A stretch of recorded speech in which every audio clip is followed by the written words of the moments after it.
and that's where Councilman Wilson and myself in previous capacities are fighting for, in light of other states already having some sort of cannabis legalization, whether that be decriminalization, so that you have less harsh criminal penalties for possession, small amounts of on you while you're moving about. That's not considered trafficking.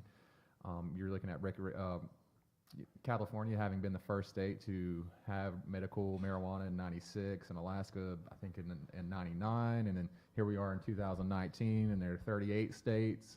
And it's funny that North Carolina's behind Oklahoma, of all states, on the legalization trail. They just legalized last year, and so I think what Councilman Wilson is pursuing now, and what I was pursuing, is it's a snowball effect. Someone had been advocating for this a long time prior to us coming on the scene, and I appreciate Councilman Wilson picking up the effort to continue with the feasibility study and to generate that data, because like you said, you're on one side of the fence or the other, but I think we're all, there is some light being shed, and there are some compromise being had. And for our end with the tribe, we just want to make sure that we generate the most pertinent data to our community. Yeah, and you're doing that through the study, sounds like, right?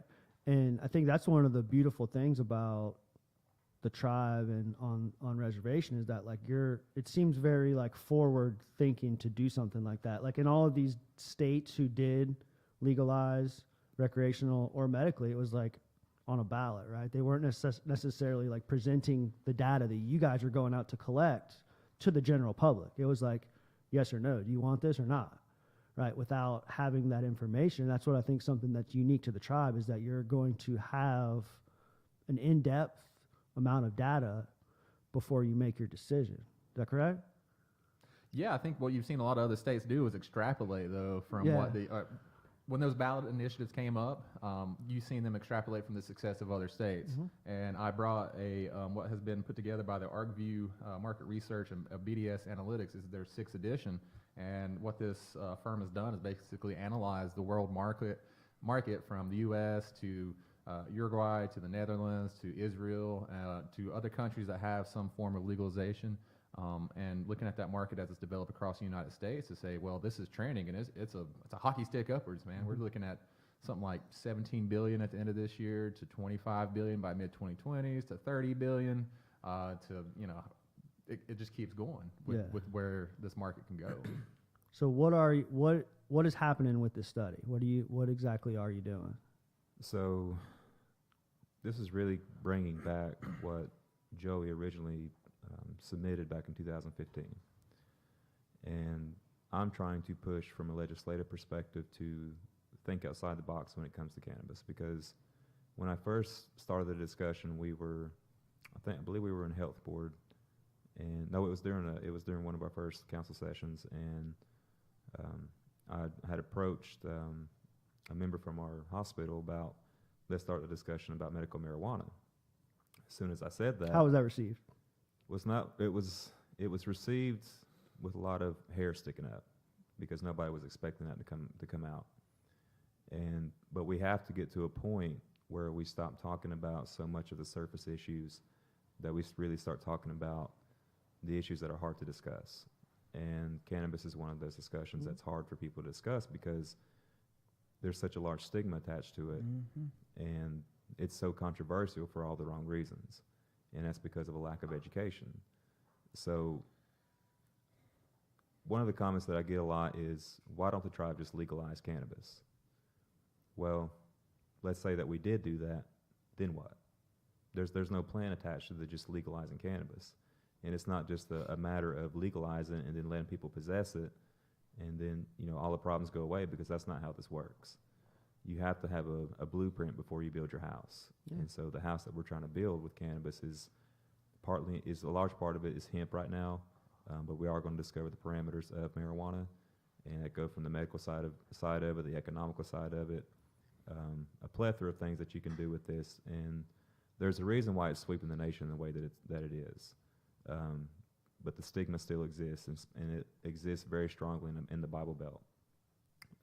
Surprisingly, I've not got much resistance on this. The more that I'm talking to people about it and kind of giving, the educational perspective, but you have to deliver it to them very simply and to a point where they can understand it. Because if you approach them clinically, it just goes over their head for a lot of people. And it's not to say that anybody's, you know, dumb about the topic. It's just the fact that there's so much about it, and there's so much information about it in so many different areas, that we have to just really start with the basics and deliver from there. So this study is what we consider to be our blueprint. And we go from agricultural to economics to education to law to different public health and human services, how this affects diabetes, how this affects, you know, the high blood pressure, high blood sugar issues, the opioid epidemic, what we deal with in our drug court, you know, things of that nature. And you know, I really get a lot of my information from Joey. He's kind of the mastermind behind all this. Yeah, he showed up with a handful of notes. I was like, oh yeah, my man's prepared. So when we talk about the in-depth part of it, Joey's the guy to go to with that. And my position is, you know, I have the ability to push this from a legislative perspective, and the more that I push this from my position, is to really, I try to approach this from a government and community perspective, because there's always that trust factor. And this is not something that I want to push out to people and say, hey, just take my word for it. This is a good thing. Read the headlines on CNN. That's not the approach that I'm trying to go with. Is to say, I understand this is a good idea, but do you understand why it's a good idea? An example that I'll use is I went down to Snowbird in Robbinsville, and it was for a different event down there. But before our alcohol referendum, I had a few elders down there that drove me to the side and was, you know, discussing why, you know, their viewpoints on the alcohol part. So after we got done with the discussion, I simply just asked them, how do you feel about cannabis? And at the very beginning, it was very anti-cannabis, and that was because of the stigma portion of it.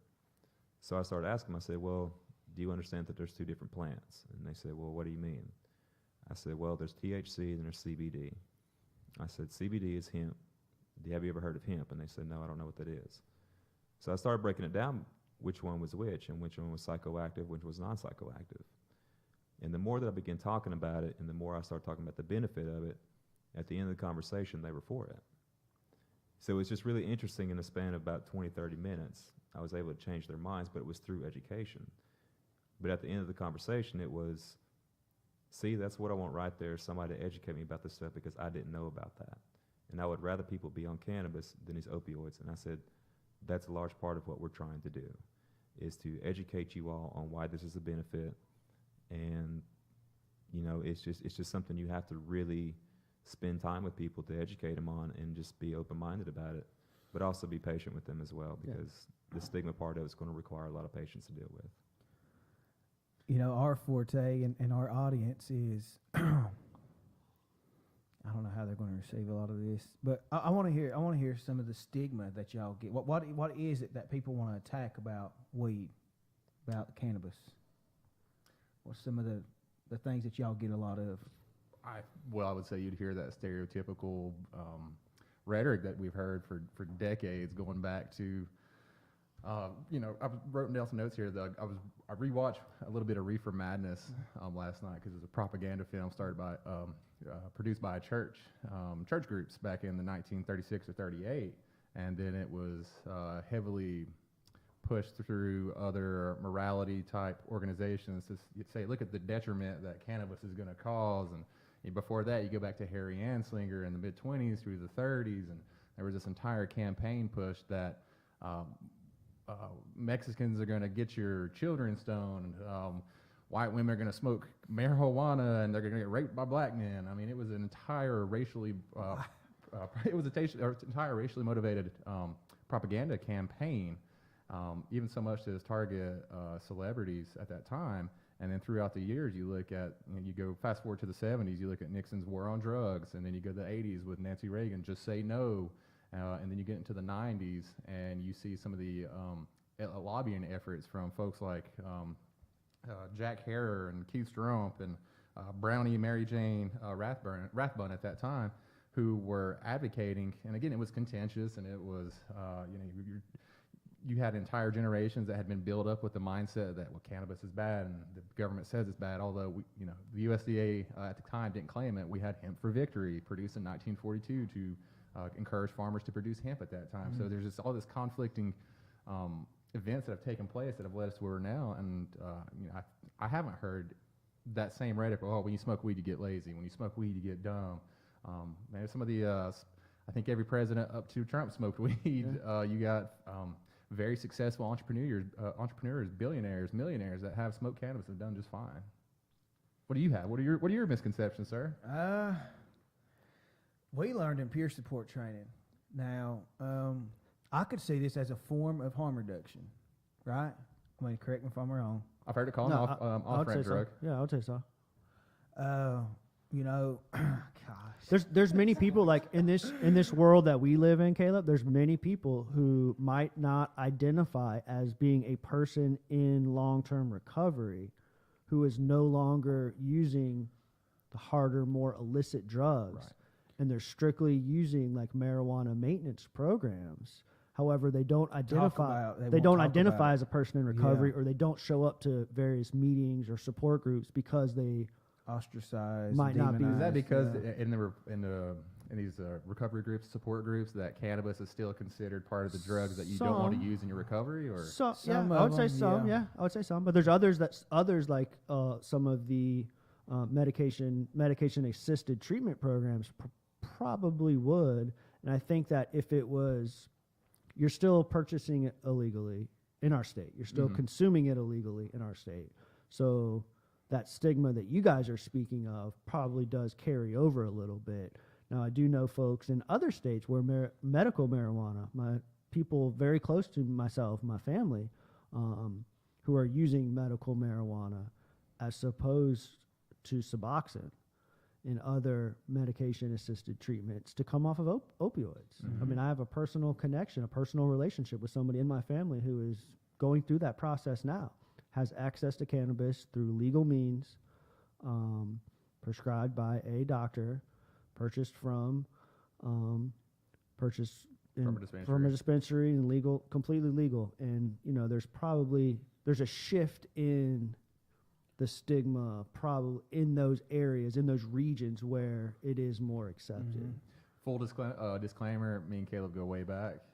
I was wondering if he's going to get into Yeah, this. so I mean, the history, I was, hell man, like 11, 12. Man, 10 when we started was hanging out. young, man. Yeah, We was real young. So I've been there through some of the parts of the life that might reference of what we're talking about tonight. And it Some was wild because Joey. I mean, we was always together. At the pool, playing ball together, just running around together and everything. to and be in the just- DD 15 for everybody.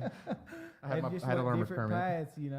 Yeah. Joey, he made a lot better choices than we did. So Just had to get that out there though. yeah. But yeah, to the stigma in our community, I don't know. I mean, Jeremy, I feel like you're more out there with community members and hear that side of it. There's really no one simple way of putting it. It really just boils down to the getting high, doing bad things sort of discussion. And, anytime that you're, my personal experience is ones that have been resistant, was that the marijuana came in and people just got high and crime went up and those sort of things. But there's really no facts behind that. It's just been more of the wrong perception of how people used it. And anything that you abuse is going to turn out to be a bad thing. It's all in moderation. It's all Yeah, in moderation. Absolutely. And if you're not, We'll have police sitting out here in a few minutes, wait on us to leave. I don't know. I think the stream might have dropped for a second, so you might be in the clear for a minute. Okay. they dropped that comment a minute ago. Maybe they're watching us. Right. What are some of the some bullet points now? What's the study showing as far as like the harm reduction and this battle against the opioid epidemic? Like, what kind of benefits does? Well, our study, we just had our first meeting a few days ago with Rod Kite. He's the attorney for Hempleton. So we did pass the approval to do the study back in October. Over the holidays, it's hard to get everybody together, but we recently just passed the resolution to actually fund the study. So everything's still brand new and in the works. We're just now laying the groundwork for it. Hippleton, originally this was supposed to be done in April, but due to the events of the holidays and everybody be on break and everything, and it's just a hard time to get everybody a group like that together when you've just got so many things going on. You want to take a step back and just talk about like how it got to the point where you were like, what measures you had to take to get this approved, I guess, and then like who is Himpleton and what are they actually looking at? So, rewinding back to when this all started, Joe and I had a discussion whenever I was running for office, and I told him that I was supportive of his initiative, and if I was elected, then that would be something I would support and help work on.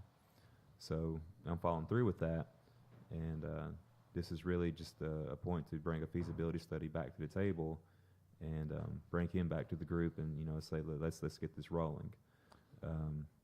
Had you approached tribal council at all in the past? So this goes back to 2015.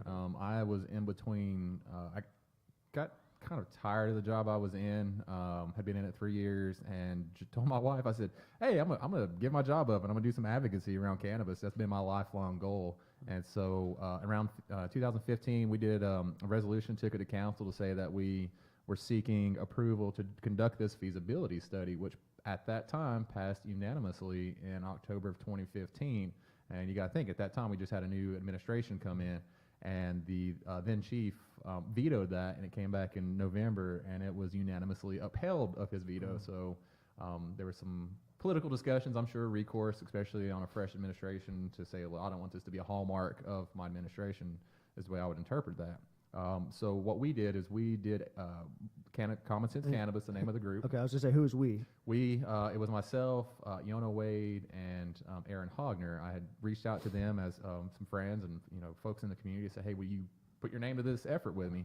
And we did about 8 months worth of advocacy, going out to community clubs, meeting with, trying to reach out to folks at Normal, the Marijuana Policy Project, council members. We even went to the then chief a few times to discuss it, and we generated data. What he's trying to accomplish now with this feasibility study, and we generated data. We surveyed those that were at community clubs and the community club council, and we got roughly, I think, 176 respondents. And what it showed us was that our community was in majority favor for medical cannabis, but not in majority favor for recreational. And so we took that to mind, and the next resolution we crafted for, it was Resolution 241, I believe, in 2017,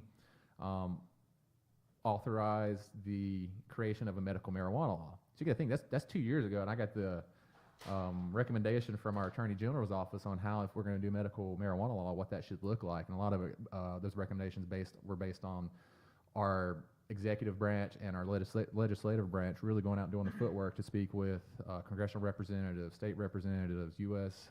Attorney General's office, U.S. District Attorney's office, and build that rapport because as a tribe, we kind of like a gaming compact. We're looking at it, well, we have to make sure that we're still dictated by federal law, but there's some applicable state law that would prevent us from doing this, especially the interstate commerce of where you're going to get your cannabis clones from, your seeds and all that. So that resolution was passed, and it sat there for a little bit until we came back on board and was kind of pushing the effort. And then Jeremy brought up a new resolution to do the feasibility study, and that's where we're at today. What is that going to cover, the feasibility study? So it's going to cover agriculture. It will cover public health and human services, working with the Attorney General's office on the law aspects, the drug court, and there's one more that's not coming to my mind, but it's a large part of it's going to be education, but a large part of it is economy. Our LLC board and commerce will be a part of this study as well. CIHA is also part of it. Public health and human services is going to be more of the connecting component to that. The issues that you have when it comes to the hospitals, when you're dealing with IHS funding, it's federal funding, so there are restrictions when it comes to cannabis, and in order for them to be able to prescribe medical marijuana is a very tough subject right now. So you couldn't necessarily have a doctor prescribe it who's under IHS funding or receiving their paycheck through IHS. Would restrict them from being able to prescribe it. So this is the parameter that we're going to have to work around. or in some case advocate for to consider that IHS can do, be able to prescribe medical marijuana. This would be one of those first stepping points to possibly advocating for that from a larger level, but this is more of the groundwork basis. But hemp, now that it's with the Farm Bill passing, it is not a, the way that marijuana is not a federally banned substance. So this could change when it comes to the hemp side of things. But one of the things that we're working on now is to bring a hemp pharmacy to Cherokee. And so that way, let's say that you went to the doctor and you were diagnosed with a certain illness or diagnosed with a certain condition, but you didn't want to take opioids or you didn't want to take a prescription painkiller. So your alternative would be CBD. And, if we were able to educate and have some good knowledge for our doctors and be able to say, this is what I recommend, then that could be a route that we could go as far as an alternative treatment. But one of the things is when you're uneducated about CBD dosage, the best way to do is start low and then see where your tolerance is and then which milligram dosage meets your need. I've heard that because of like the uniqueness of each individual, that it is somewhat can be challenging to like it's a process. It's not just a simple like here take 2 of these every night before you go to bed, but it is a process to find out what the most appropriate dose is depending on your ailment and whatever it is that you're trying to ease. And I think it's reflective of all Anything. substances. I mean, the dosage and the substance is going to vary by the outcomes that's going to be for the patient. Yeah, and the issue that's at hand. Yeah. It's not a blanket dosage for anybody and everybody. That's why they're selling 500 milligrams, 800, 1,000 milligram. Mm-hmm. Well, and I think about if you go to a state where it's medically legal or recreational legal, you can walk into one of the clinics or one of the shops and you'll have a bud tender or your recommending physician, because I kept going, we discussed this, where they can't prescribe it, where it's cannabis. THC is still considered a controlled substance, a Schedule I controlled substance under the CSA. It can be recommended. So I think it's, it has to be clarified in terms of when we're talking about to the public that you don't get a prescription, you get a recommendation for use of it based on the ailment of your prescribing physician. And if you go out to some of these shops, that's where you have a bud tender. You have somebody talk you through the different strains. A professional at what they do. A professional at what they do who can communicate to you, well, what issues do you have today? Oh, you have Crohn's disease, you have chronic pain, you have some other ailment that, okay, I'll recommend this hybrid, I'll recommend this sativa, I'll recommend this indica for your, however you want to, and I'll recommend it in edibles, I'll recommend it in oil, I'll recommend it in this, and then you have that educational component going on when you have patients seeking. Did that stream pop back up? It popped back on? Can you, can we sync it to our phone? Do a hotspot? So it's not That worked a lot worse. Oh, really? Yeah. Have you guys visited any of the dispensaries out west or together anywhere just to check out like kind of how they operate? Prior to working for the tribal government, yes. Okay. What about other reservations? Is there any other reservations doing this? Yeah. There's a number of them. Yeah. There's a number of them. And how's it going? You're seeing it in states where it's recreational or medicinally legal. Right. I think, there are a couple, when I think of the tribes that I would point out, they're on the West Coast. One of the most notable is in Nevada, just north of the Las Vegas Strip. The Paiutes, they have the largest dispensary per square footage in the nation. So there's, they're carrying a large amount of products. What you're seeing though are tribes getting into both production, cultivation, and the sales, the process, and so as this market's developing, the opportunity, like Jeremy pointed out, is that you can get into production, you can get into processing, you can get to the storefront, you can contain that entire growth to sell market within your operation, or if a tribe decides to do that, or else you might consult with a grower depending on your land base. If a tribe don't have good land or large enough land base, well, I'm gonna go buy from this farmer, I'm gonna go buy from this farmer, and try to piece their products together. There have also been some examples of that are great for us to follow on how not to do it.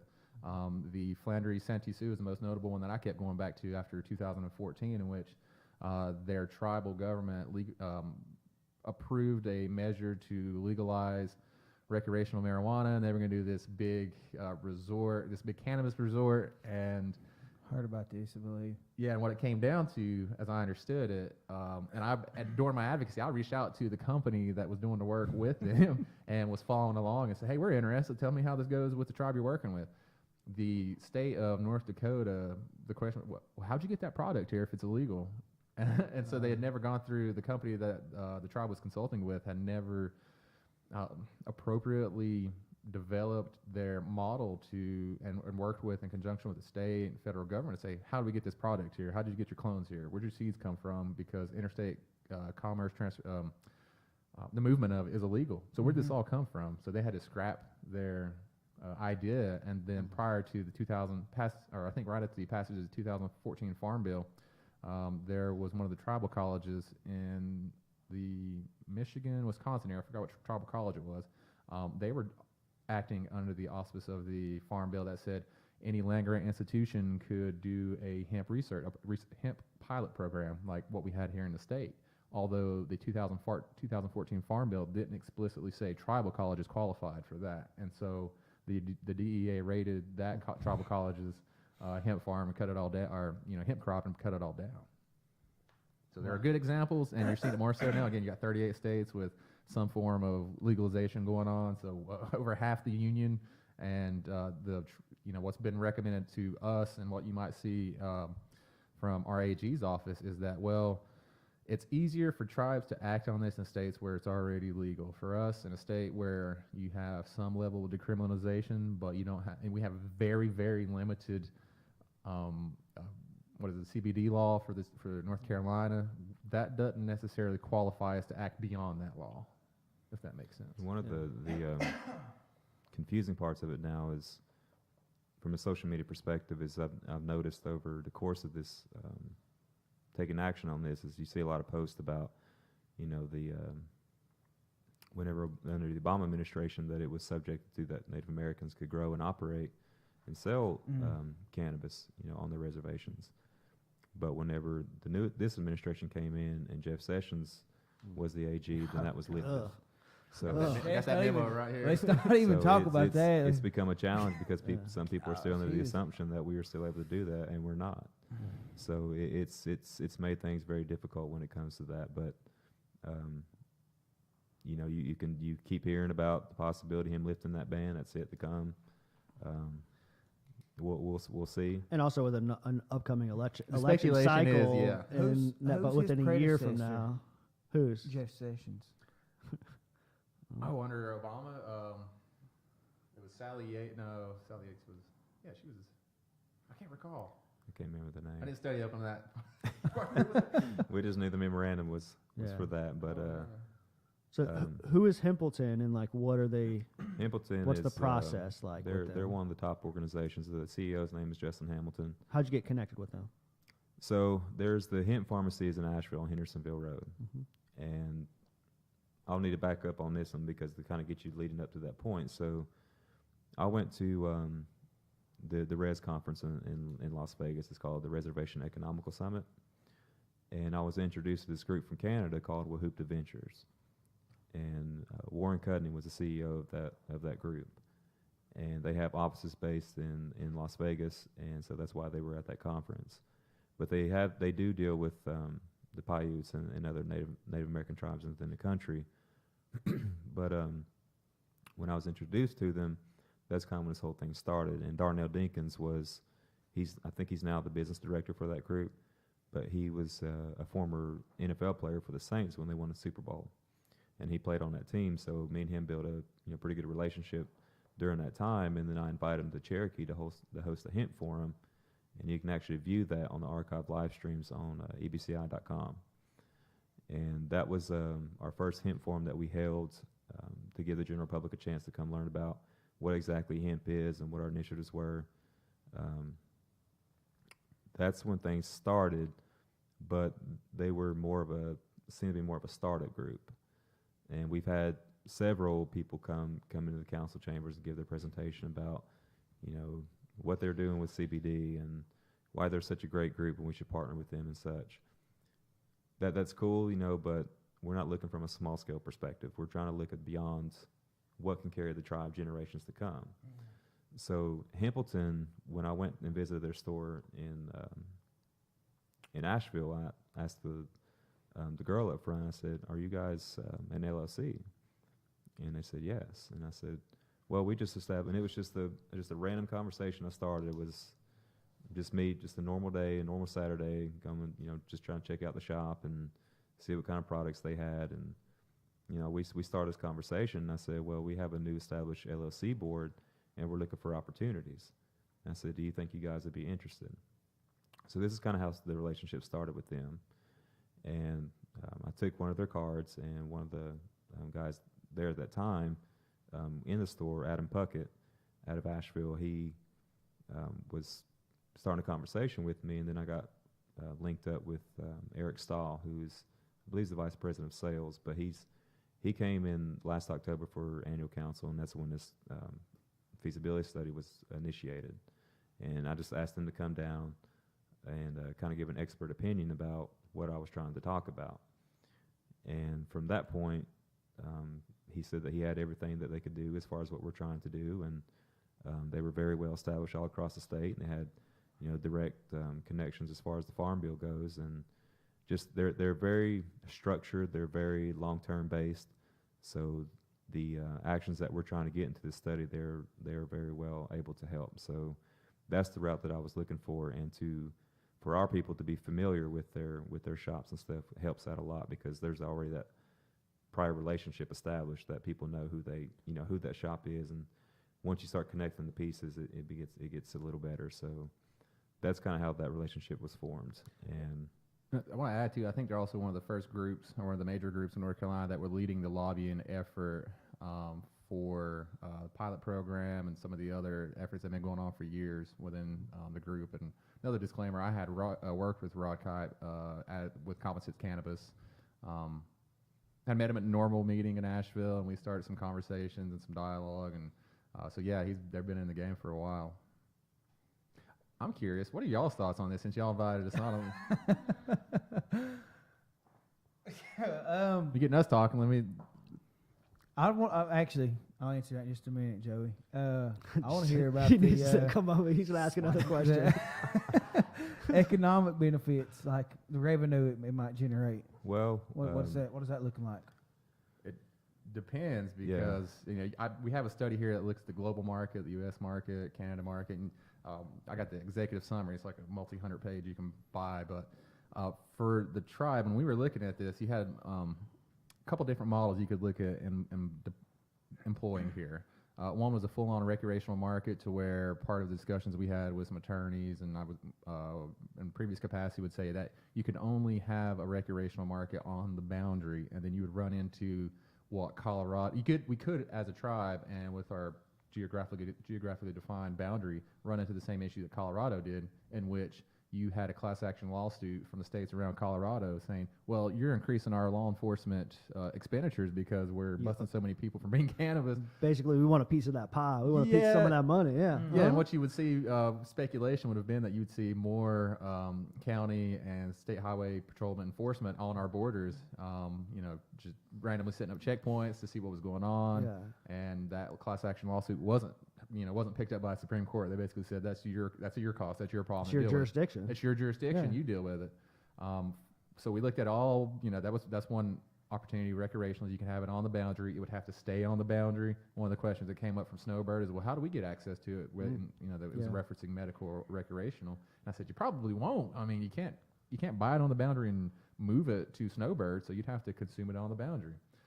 Medically, we looked at two avenues. One model was to only have it available to enrolled members, so you'd have to go through this process where, because IHS couldn't legally recommend it or anything, we were looking at the tribe actually having to do what some other states do.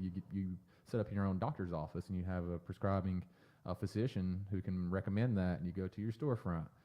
Then it would only be available to enrolled members. And then we added on to part of the discussion, well, can we develop our own card-carrying EDCI system and honor the medical cards of other states. And that's how you would look at generating some other revenue, especially with Specifically the tourism that comes into the casino. the tourism that comes in. You got Yeah. folks coming from all across the nation potentially that come to our gaming area, and they want access to their medicine, and that's something that we were looking at providing. So those are kind of the three models that we were looking at. I don't know what this study, I would assume that it would encompass where, recommendations for how to act on it within IHS, from our AG's office, recommendations for our own tribal code, what kind of structure would the business be in? Would it be a tribal model? Would you bring in, and we kept advocating for the gaming model in which you hired this third-party company to come in, such as Caesar Entertainment through Harris, to do the entire business for us, seed the sale, storefront, and all that.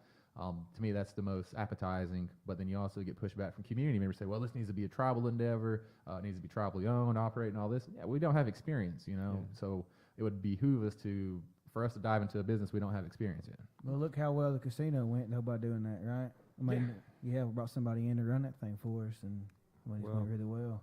You can answer his question now? Man, I want to wait. You want to wait? I'm going to wait a little bit longer. Well, going back to gaming, when it was first initiated, the public perception was that was a bad thing. Yeah, absolutely. So we're going back to the stigma issue.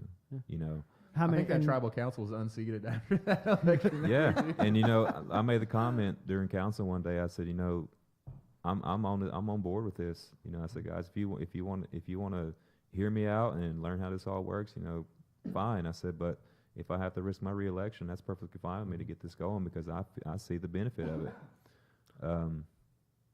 But when we talk about economics, gaming has thrived this tribe for 20 years. Yeah, that's what I was going to ask you. Is when was gaming introduced? 20 years ago?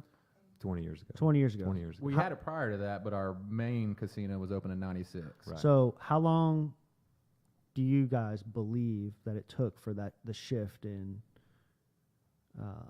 acceptance from a third party operating the gaming before the general public really kind of accepted when the check started coming in, Accepted or gaming. when Yeah, did I'd say they? it goes Okay, back to per the cap. money a little bit. Yeah. Well, it's not just per cap, but it's also the amount of Jobs. resources that we were Yeah. able to. Caleb, did you go to the first dinner they had at the casino? They invited in all the community members, and it was before they opened the gaming floor, and there were 2 restaurants in there, and they invited in all enrolled members, and it was you walked in, and it was lightning bolts and thunder, and I was probably like 7 years old, and we got steaks and seafood. I'm like, oh, that changed everybody's perception. Thick cloud of smoke. Yeah, thick cloud of smoke, and then the check started. I remember the first check was $595. First time I ever seen a $100 bill was after that first distribution, and I think that's kind of changed people's attitude. And you've seen it steadily increase, and we've kind of capped out in 2008 was downfall. And Is there a model where they could incorporate a per cap type system into this model? oh, Where absolutely. everybody could benefit from this financially? Yeah, I mean, absolutely. It's just how we go about that is going to be the issue because, our tribe is, we're a level of inconsistency over time. We're far behind where we should be. So we're at least 10 years behind in terms of diversification. And that's because we've not thought outside the box. We've not had those tough discussions that we're having now. So there has to come a time when we start taking it seriously because just I had, before this podcast started, as of yesterday, Virginia Assembly passed the ability for them to have gaming. And if it gets voted for, then there's a $250 million project coming to Virginia in Bristol. 2.5 hours away or so, Yeah. right? It's just 2 right hours. over it's just right over the mountain. Is that with the Pamunkeys seeking that, or? I had to look at the article again, but it's going to be in where the Bristol Mall's at. Oh, wow. So it's just right next door. And then, you've got Tennessee talking about legalizing gaming. You've got Georgia looking at the industry. So we have an expansion with the convention center, and we do have a sister casino that has generated profits beyond projections, which is a good thing. But there's going to come a point where you're going to hit that J curve. And we're getting closer to the dipping point in that J curve. So, yes, the casino has done a lot for this tribe, but we've got to start looking for other avenues. And when it turns to the economics, when we discuss away from hemp, when we start discussing marijuana, one of my ideas for our LLC board is to purchase a dispensary out west. And then that way we won't, even though Why it's not? recreationally not legal here in North Carolina, we can utilize the LLC board to purchase a dispensary and generate the profits back to the tribe. Seminoles are looking into, and other states Are are looking any other What tribe about the that- legalities of like transferring money and stuff? Is that all? Well, we can, we're looking at having our own credit union. Okay. So when you're talking about the FDIC, you know, that's an issue in its own. Mhm. But we are looking at the parameters of having our own bank. So we can make it happen. Yeah. You also shared with me something that prior to starting tonight that I thought was just absolutely fascinating about the manufacturing of it and who. Can you go into that a little bit? Private labeling stuff. Oh yes. I thought that was brilliant, So dude. Hamilton, when I had discussions with Eric, was having the ability that we would grow our crop and then we can extract the CBD out of that and create our own white label products. So that way we can generate our own products and have our own label on it, and we can become a national brand. Hear that? and I mean, that's the way to go. You get your Yeah, own. Joey's question. You're thinking about your future in politics and how to word it right. Right? You are. That's so hot in my book, right? He's Yeah, he not is. answering my question. He is. I know. I'd add to the point. Looking at products, I worked with one of our own Cherokee farmers last year to get onto the North Carolina pilot program, so that he could apply, grow his own crop, and he got an acre into the ground last year, a little bit late. But then the funny thing was, right before it was harvest time on the variety that he selected, and they had these big, beautiful cola buds, and you walked up to, and it smelled like a little bit of a diesel smell on it. I mean, it smelled like it looked like it. And so if you, when there's a lot of folks that walk the train tracks right there beside Gadua, I went back the next week because I was really interested in keeping up with the crop, and went back. The entire crop was headed. All the cola buds were gone. So someone, Got hit. that's what we had kind of expected. That's what the concern was across the state. That part of it was security, but also how do you, someone sees what looks like weed in the field, they're going to assume it's weed, even though it don't have the THC in it that's going to get So you. what you're saying is somebody's in some holler smoking some dirt bud that's not even. Well, some- what was yeah, it? Very some- disappointed. Yeah, if somebody's very disappointed. So what was it again? What kind it was him. It was just Yeah. hemp. It wasn't. Okay. It wasn't THC. Yeah, I it know was a back variety out of back Kentucky. in our day, we've been chopping them things down. Exactly taking- right. Oh shit, that looks like weed. Let's go get that and dry it out right quick. Yeah. And it's not the first Yeah. place for it to happen. I mean, it's happening in other Yeah. places too. They just don't know. It smells the same. It looks the same. With the programs, in place, you'll have Hit a proper lick. security and other things that would and education and stuff like that to know. One would What's hope. what, And so yeah. out of the pilot program, Oh, what yeah. it required was that? What does Rick Youngblood have at the shop up there? What I'm is not it? sure. He's selling hemp flower in his shop. It's called Rick Youngbud. No, So, it's not. Yeah. No. Rick Youngbud. Yeah. You went and checked it out, right? I didn't go there, but I saw it posted on social media. But Well, that's crazy. Now I remember when I went to Rick hemp pharmacy Youngbud. about That's a pretty year, good. about a year and a half ago. I walked in, and I take CBD oil for chronic lower back pain, and I walked in and I looked and I was like, oh my gosh, what is that? And I seen a little plastic glass jar with a magnifying glass on top, and I looked and I said, I'm plain dumb. What is that? Oh, that's hemp. Are you sure? It looks like bud. Well, it's the flower, and they go into the technicality. And I was plain dumb. Let him talk me through it, and I said, yeah, we're selling bud in North Carolina. I don't care what anybody says. That's bud right there, whether it has THC or not. And again, I've talked to folks who have consumed the hemp bud that they may experience that high feeling, even though it has no traceable THC. The less than the qualification of less than 0.3% THC, but they still have experienced the maybe euphoric effect. But on most experiences, from what I heard, it's a calming effect. Just to my anxiety. I have anxiety for the day, so I smoked a bud, or they took some oil, or they ate a gummy, or whatever. see, the difference there between that and marijuana is that, I'll go to the hemp pharmacy and I'll get what they call the froggies, and that's the gummies, and they're sugar coated, but they have 25 milligram and 50 milligram dosage. So, I'll take a 50 milligram dosage and I'll get that calming effect, and they'll say specifically on the wrapper, no THC, but you'll still get that calm, relaxed feeling, but you're cognitively functional, so you can still You can operate. drive. I can Yeah, drive, uh-huh. versus That's weak. I'm on 100 milligram dose. I can drive and function throughout the Mhm. day, you know. So it's an interesting. And that's CBD. That's CBD, yes. So tell me, I don't know. Tell me about CBD. So What's there's, up? I was listening to a podcast, different podcast, and it was, one of the things I wanted to highlight in our discussion tonight was that there's hemp oil, which is oil that's expressed from the seed, and then there's CBD oil that is acquired from the buds. And so CBD is just one cannabinoid, and out of 113 identified cannabinoids that you'll find in a cannabis plant. And I also want to make that point about that. One of the efforts to dispel the stigma is to constantly say cannabis, not marijuana, not weed, and so that you refer to the plant. Language. It's very important. That's how Yeah. propaganda Yeah. works. Is I repeat it and I repeat it and I repeat it, and you regurgitate it or you take it or whatever. And so when you're looking at that, I'll let Jeremy go into because he's been Well, advocating it I more just, recently I than just, I have. I just wrote down a few cannabinoids before I got in here, and Cannabinoid. Wait. Cannabinoids. cannabinoids. Did I say that right? Yes, you did. Cannabinoids. Ca- Yeah, Caleb's cannabinoids. brain I just thought you spinning. guys got me confused there for a second. No. No, but there's, everybody's familiar with THC and CBD.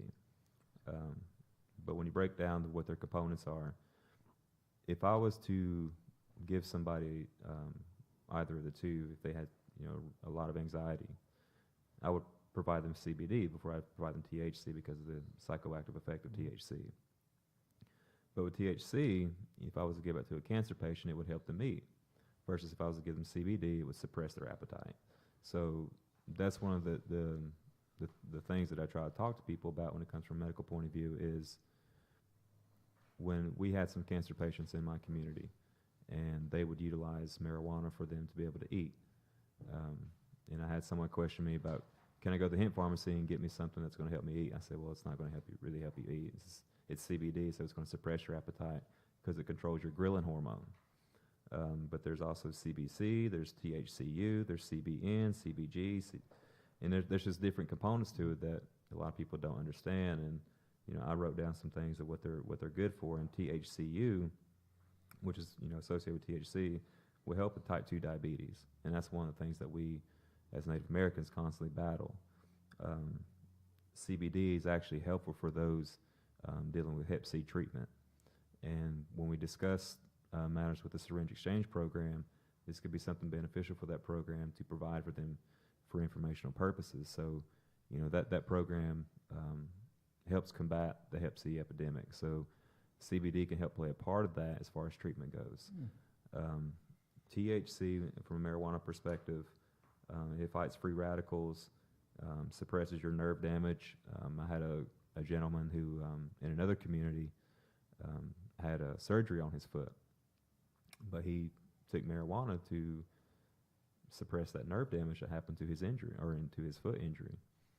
And he'd rather take that than risk the addiction that could come from a painkiller, a very strong painkiller, because if he went the route of painkillers, he would have had to use a very high dose to suppress that pain versus marijuana, which is a natural substance, was able to curb that pain and him not having to be addicted. So, those are components that I try to, educate people on. There's just so much benefit to it, but it's this educational piece. Yeah. And it all varies. I want to bring up something that I had discussed is, in the history of cannabis, and I find this to be a very interesting fact, is that the United States of America, as represented by the Department of Health and Human Services, our own department, entity of the federal government, applied for a patent on cannabis as a neuroprotectant, as cannabinoids as a neuroprotectant. So I'm going to read you the first two sentences of the abstract here to bring in the context. So cannabinoids have been found to have antioxidant properties unrelated to the MNDA receptor antagonism. This newfound property makes cannabinoids useful in the treatment and prophylaxis of a wide variety of oxidation-associated diseases such as ischemic, age-related, inflammatory, and autoimmune diseases.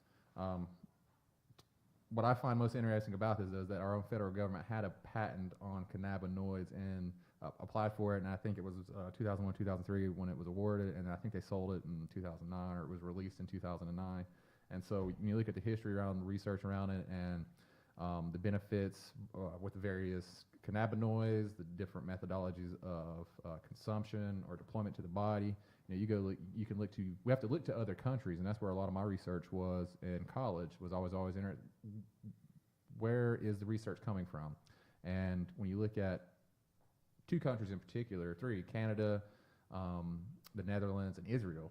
They've been doing research, and Israel's, I think, one of the first countries to do clinical trials with humans. In the United States, we weren't doing that, and so I find it odd too that we have this country that we support on the world stage so ardently, that is on the forefront of cannabis research, and yet we're playing backseat to it, or not even paying attention until recently, until the last 15, 20 years, because of that. But I think the effects that Jeremy's talking about, it varies from patient to patient. It depends based on the delivery system. It depends based on the dosage, the variety, and those are answers coming to those through clinical trials that are going on now in the United States that we finally gotten around to. The United States government was obtaining all of its cannabis product for research. Because I think in the 80s, it was because of AIDS wasting syndrome, they were targeting AIDS patients to be part of a program, and maybe other qualifying factors to be part of a long-term study. And I think there's like 3 or 4 people still left alive that are part of this government program to look at the effects of cannabis consumption, and all that was coming out of the University of Mississippi. And one of our own attorneys went to Ole Miss and said, yeah, there was this chain link fence, and you look over there, there's cannabis plants, and you find folks taking maybe sickles, tie them to a rope, and try to go over there and rope them a plant, And so, but that's where most of that was coming from. And I was reading an article last year saying the United States government is seeking farmers across the country, cannabis cultivators, for that product. They have a quota they got to meet for the necessary poundage to conduct their research trials. And so, we're all moving there. A lot of the studies up through the 90s focus on the negative effects of cannabis, and we're just now getting around to trial studies. And you're looking at some of these. This is one of the reports out of Colorado that was mandated by the legalization of it. Requires the state to look at health concerns and monitor the health certain parameters as the program is there. What are the negatives? Is that what you're going to There are none. There are none? That's kind of what I was thinking, but... All pros, no cons. Well, it's funny. So when you look at legalization in Colorado, one of the, I don't know how to phrase this, but one of the legal system statistics was that citations for cannabis use went down by 99%. So when it's legal, you're no longer citing for it. Go figure. You could put those resources elsewhere. The only real cons I've heard of, and I don't necessarily know, how true it is, but like the only real cons that I am aware of is specifically cannabis use, THC cannabis, is individuals who are prone to mental health disorder, specifically schizophrenia. Consumption of high doses of cannabis can influence a psychotic episode, meaning like if you have a family history of schizophrenia, schizophrenia tends to happen in males in their early 20s.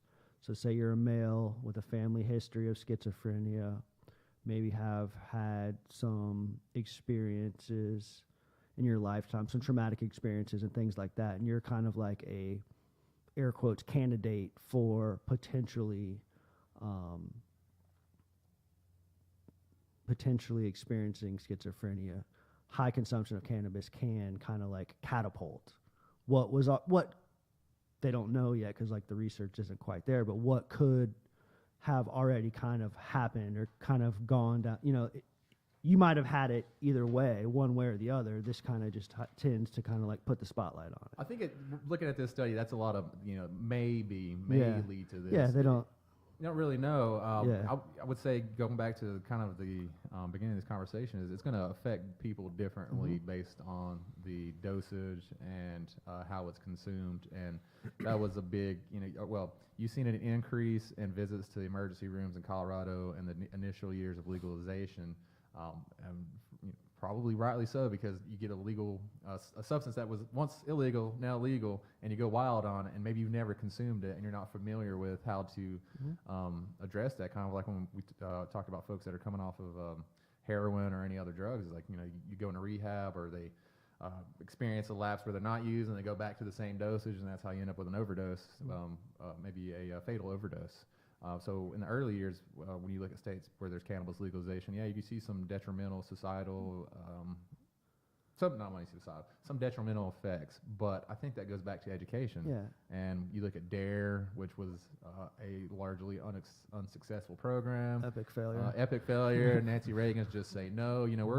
We're just now in the generations of changing our mantra. I mean, we grew up with hearing that as kids, and it's kind of like, I didn't believe it then, and I don't believe it now. But as a mature adult and have understanding the issues a little bit better, it's going to affect people differently. And that's one of the things that just kind of like hit me in having this conversation and talk about the data and all this stuff, is that, like, if we can reflect back, we're all in our 30s. How old are you? 30s. We're all in our 30s. When we were kids and when we were growing up, like, none of this stuff, people wouldn't even be having this conversation. No.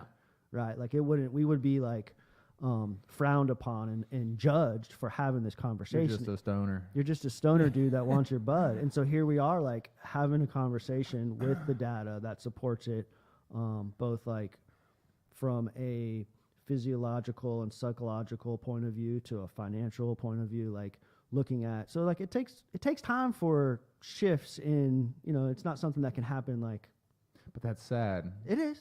Again, I go back to Harry Ann's major head. Yeah, but that's 80 years ago. 80 years of propaganda. Yeah. And so in 20 years, we've kind of like come a long way.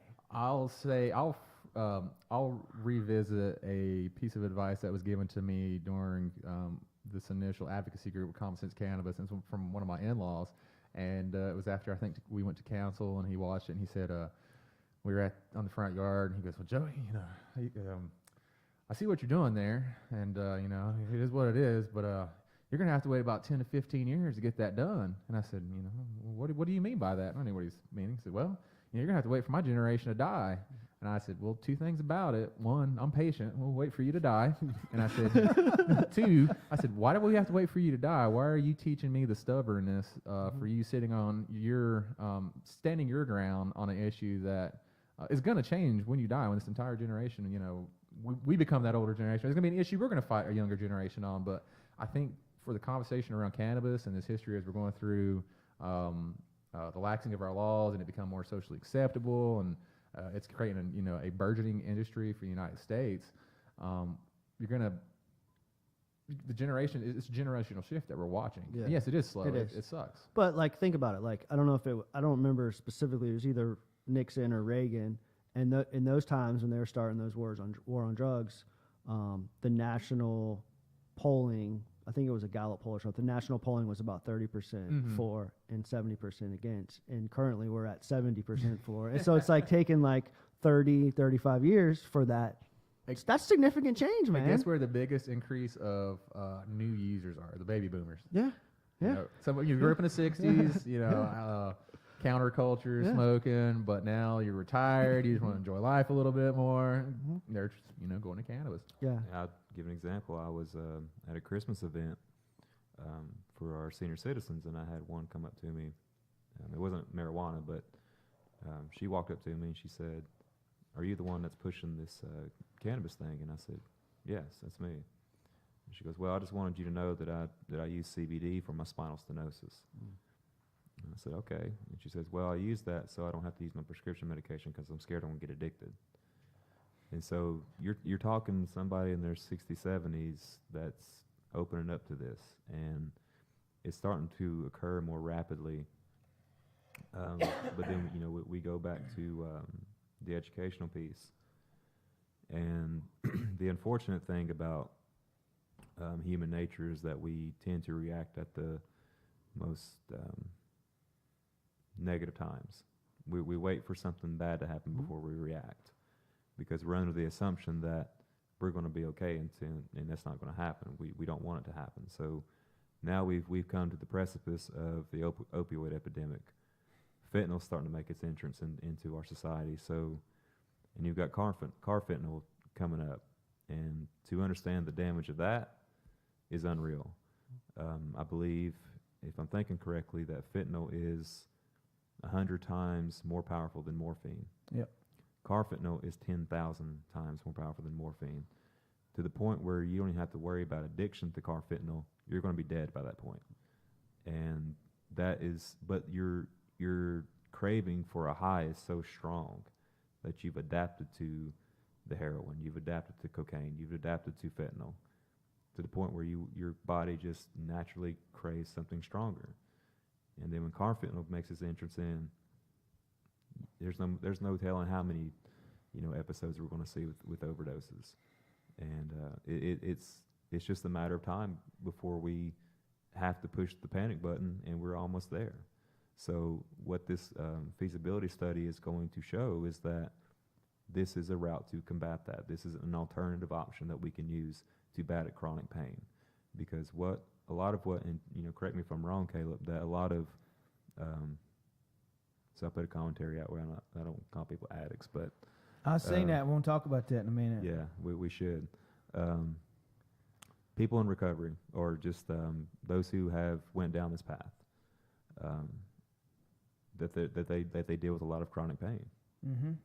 And this is an alternative option for them to choose something that's not going to make them addicted. It's not going to destroy their body, but it's going to bring relief. And if we don't do that, then I don't even want to imagine what's going to occur 10, 20 years from now.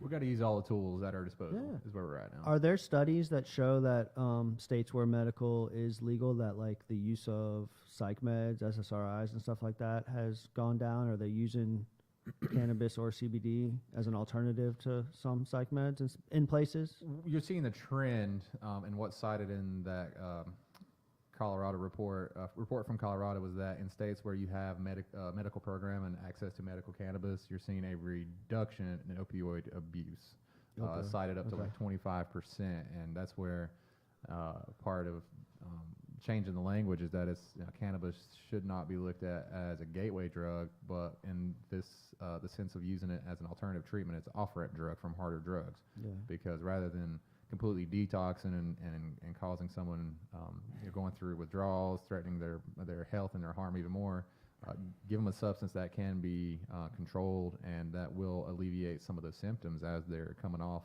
harder drugs. Without the extreme side effects of so many of the medications that are out there now. Right? I would love to speak with someone who has used cannabis as part of that their program to get off something harder. I'll tell you, my experience tells me, and I was like that typical guy, growing up, dude, I'm gonna smoke forever, dude. I was like, I was the stoner. It was just it just alleviated so much of that chatter, that internal chatter. It really alleviated that discomfort and that internal chatter. And before I found recovery, when I would get in trouble, right? When I would get arrested and get put on probation, I would try to get my shit together, right? And I would try to okay, I gotta stop partying so much, and I would smoke, regularly, and that would throughout those times that would keep me out of trouble. It would get me back on my feet for a short period of time. Then I'd start drinking again, and the drinking led to other hardcore drugs, and it was just a cycle. And then I'd get in trouble again, and then I'd go back to cannabis. I mean, I was smoking throughout the whole time, but consistently. When I would try to stop using amphetamines, when I would try to stop using cocaine, I would smoke cannabis. And it would work for that intermittent period of time, 6 months, 8 months, close to a year. And then alcohol would lead me back to those types of drugs. Rob, are you ready? Are you co-signing cannabis right now? I'm co-signing, yeah. I totally get it, yeah. I mean, I just threw it over you to answer the question. I've had my answer. You still hasn't answered my question, I know. which I wanted to, I'd be interested to hear, since we have a timeline together from partying at a very young age, rolling big old fatties and having a good time to you found recovery now, and I support you in that. And we're in an effort to we've matured to support. Okay. I got your back, brother. I got your back, man. Yeah. Come on, I got you. So y'all bear with me. Record this. I'm trying to work through all this right now. First of all, I want to say that obviously I don't smoke. You know, I don't. I'm proud that I don't have to use any kind of substances now.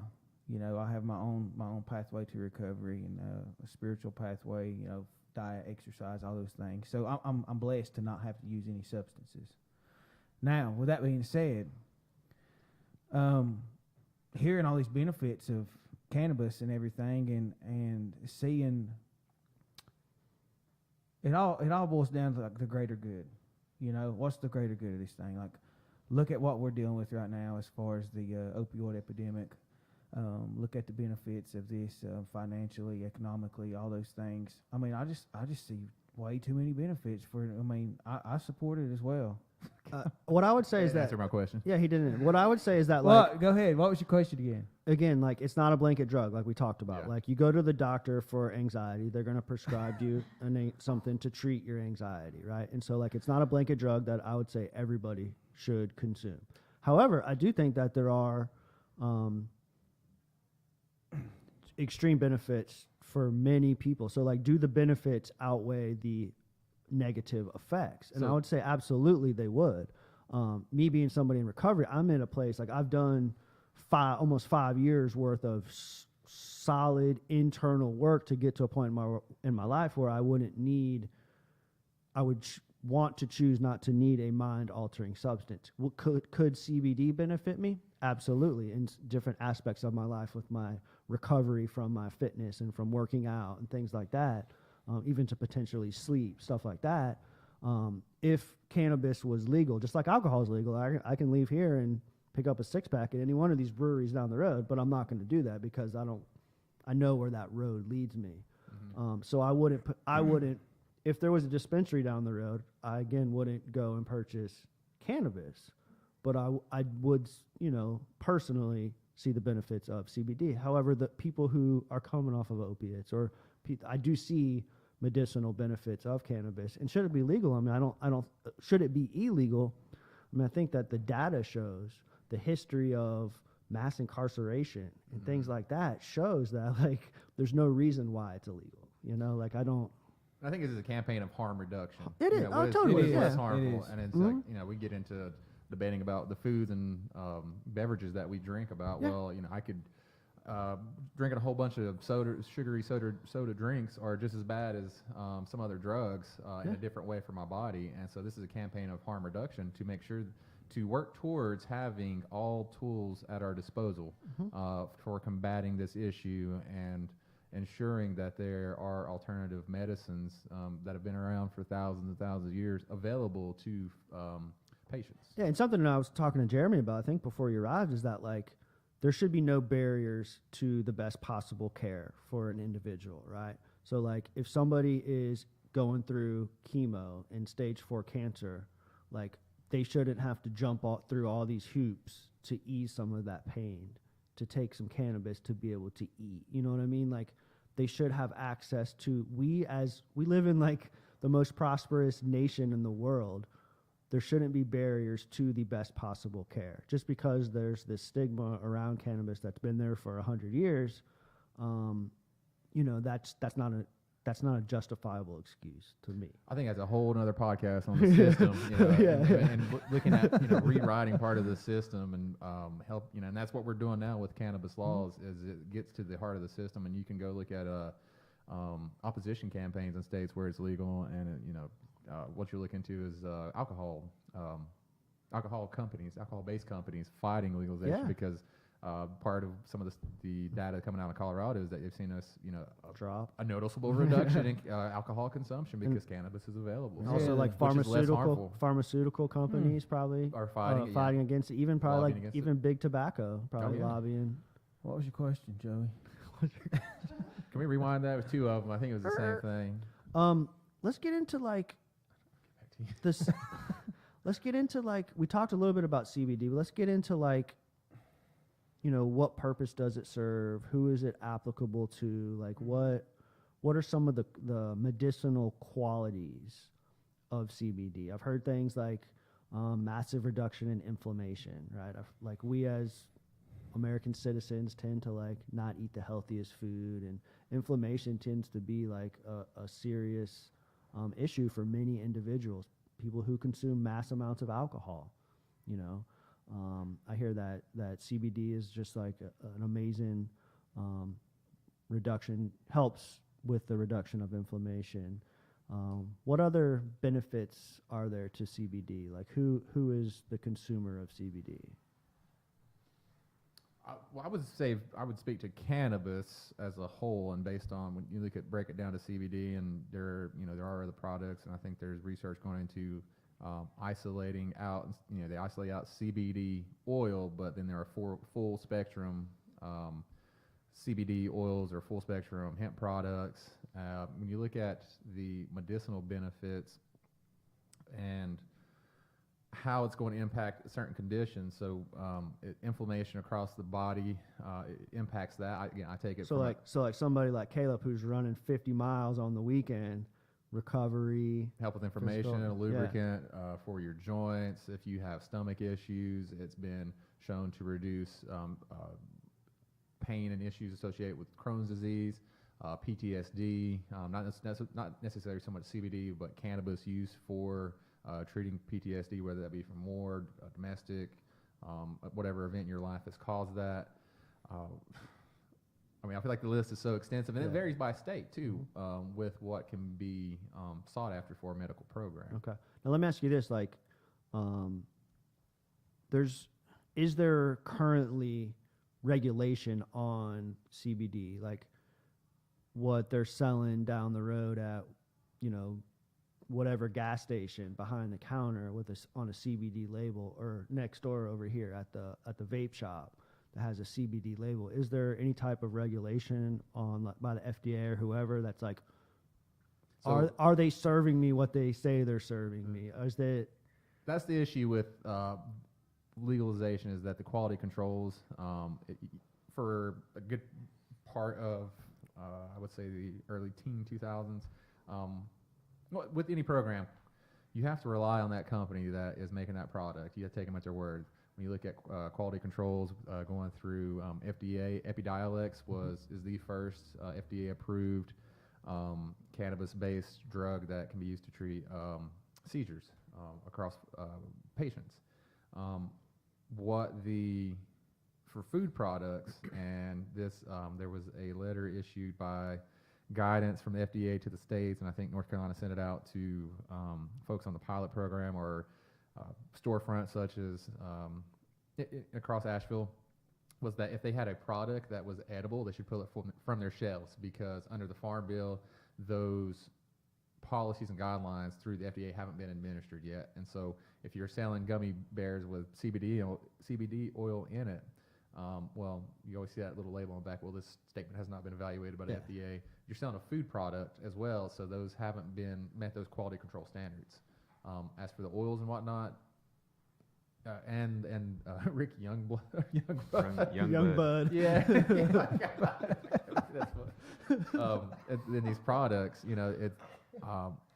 these guidelines are being developed with the outset of 2018 Farm Bill, but there are recommendations that have been solicited out to storefronts across the state. So, like, essentially, as it stands right now, if somebody was to seek out CBD, it would probably be best to check out one of these established. You would want to go to somebody that perhaps does third-party testing. Not a convenience store or vape shop. Of this year, you're looking at Walmart across the street. Yeah. To get into the CBD. I saw like hemp stuff over there already. They have hemp stuff already. Well, let's say everybody's selling. There's a flush into the market to make a product and say, well, this is CBD this, CBD that. But where's the evaluation? Where are the test results? Who's doing the quality control on these products? And what the guidance kind of stated from North Carolina was that, well, the market was there, the regulatory capacity is now catching up. Yeah. You both have referenced this 2014 Farm Bill multiple times tonight. Mm-hmm. Can you kind of talk about what that was? And so the 2014 Farm Bill, 2018 just was passed December 18th of December. Okay. 2014 was the first Farm Bill that authorized pilot programs for hemp research in states that are associated with their land-grant institutions, and I think it was the It didn't mention 1994 land-grant institutions, which are tribal colleges, but it did allow for 1890s, which are HBCUs, historically black college universities, and then your 62 land-grant universities. So research could be conducted, and for example, in the North Carolina pilot program, there were 13 different qualifications that you could apply for a permit. So you were doing for research for this, or you're looking for pesticide, fertilizer, any research, you had to meet one of those 13 qualifications. And so that's what the 2014 Farm Bill did. The 2018 Farm Bill went a step further and legalized hemp. And if I recall correctly, that was an amendment to the Controlled Substance Act to delineate hemp as not being associated with THC and that part of cannabis. So now it's, again, it's a Does that mean anybody can just grow hemp on their land? North Carolina is still going to require that farmers be licensed. Okay. I went to a workshop that was put on by North Carolina State in Macon County last month, and they were discussing with farmers about the pending regulations. How do you get licensed? You have to be a certified farmer. You have to have your Schedule F. Caleb, you're not a farmer, dude. That's what they want to prevent. That's why they had these regulations there. Is that, hell, I'm Joe Blow. I want to go grow. Give me some seed. You have to have filed your Schedule F on your 1040 as an individual farmer. You could be S corporation, a C corporation. Caitlin, you taking notes down there? It's all online. You go look at North Carolina Industrial Hemp Association or North Carolina Hemp Pilot Program. You had to be one of 4 qualifying factors to get a license, and then you had to have that license to purchase seed. So prior to in the 2017 pilot program here from North Carolina, if you were to get seed from out of the country, then you had to get a DEA importer's license for that seed. There was also some language that had to be reworked to get seed from other states that had pilot programs. Last year, the farmer I worked with got acquired seed from a company out of Kentucky without needing, the language had been amended so that he could transport that seed here. But he had to have his license to show to a distributor to purchase seed. How is the CBD derived from the hemp plants? Different extraction methods. Supercritical CO2 extraction, high and low temperatures there. There is, I was thinking if these cats can figure out how to manufacture meth in their trailer, they could probably figure out how to do that too. There are some low tech ways yeah. You're looking at a distillation process, you're looking at this supercritical CO2 process, you're looking at extraction using, it's not butane, sorry, lost my mind here. Ethanol or something? Ethanol extraction, Yeah. sorry, thank you. What I've seen is most efficiently are supercritical CO2 extraction for this. And then it can, those cannabinoids can be isolated down to just where you have certain terpenes out of it. You have certain cannabinoids out of it. The science behind it is watch some YouTube videos. Pretty technical. It's So totally. see, like that's it, one of the biggest reasons why I decided to partner with Hempleton, because they can take care of pretty much all of that and help us learn how to do all that, and then one day that we can take on this industry as a tribe. But at this time, we're not capable of doing that at this time. So it's a very complicated process to not only learn the system, but how to utilize it. So it's good to have an established partner that has a very strong record attached, that they can help educate us on how this industry works. But at the same time, get us going. If we fully partner with them, we can have we can look to have this going by next year in 2020. That was my next question. Yeah, is what's timeline. next? Where do you see this going? and We're what's still the- working on a timeline for how this whole thing's going to work. That's what we're working with Rod on right now. We're on a schedule a time to go down to Wilmington, which is where they originally established, to see how their operations work. And I'll be actually visiting Raleigh tomorrow, hoping to meet up with Eric and kind of go over some things, discuss stuff with our state lobbyist on his side of the fence with the state. And there's still a lot more wiggle room in the General Assembly now than there ever has been. but we are going to have the discussions probably in the next couple of days. So Just tell them we're behind Oklahoma. We can't have we're that. behind a lot of people. But you know, What is it with Oklahoma? They're What's that? doing it. They're doing it. We're not. Yeah, it's one of the most conservative states, and you know, for them to have passed medical marijuana was deep red state. it was. I actually had a discussion with some members of Cherokee Nation, and it's there's a lot of skepticism there when it comes to cannabis, and it really surprised me a little bit. But I think we might have one of the discussions too. There's a council member from there that I've been talking with for several months now about this, so maybe we can officially get this conversation going with them. What was their path? How did they go along the same lines that you're doing through like a justifiable research company and Cherokee Nation or Oklahoma? Oklahoma I think it was a ballot measure. ballot? Yeah. Mm-hmm. Cherokee that Nation, was- are they picking it up? Are they trying Not to do this the same moment. thing? There's, I just had a very brief conversation with a member of this past trip to DC, Green CAI, and they just brought the conversation. But I've been in discussion with one other council member.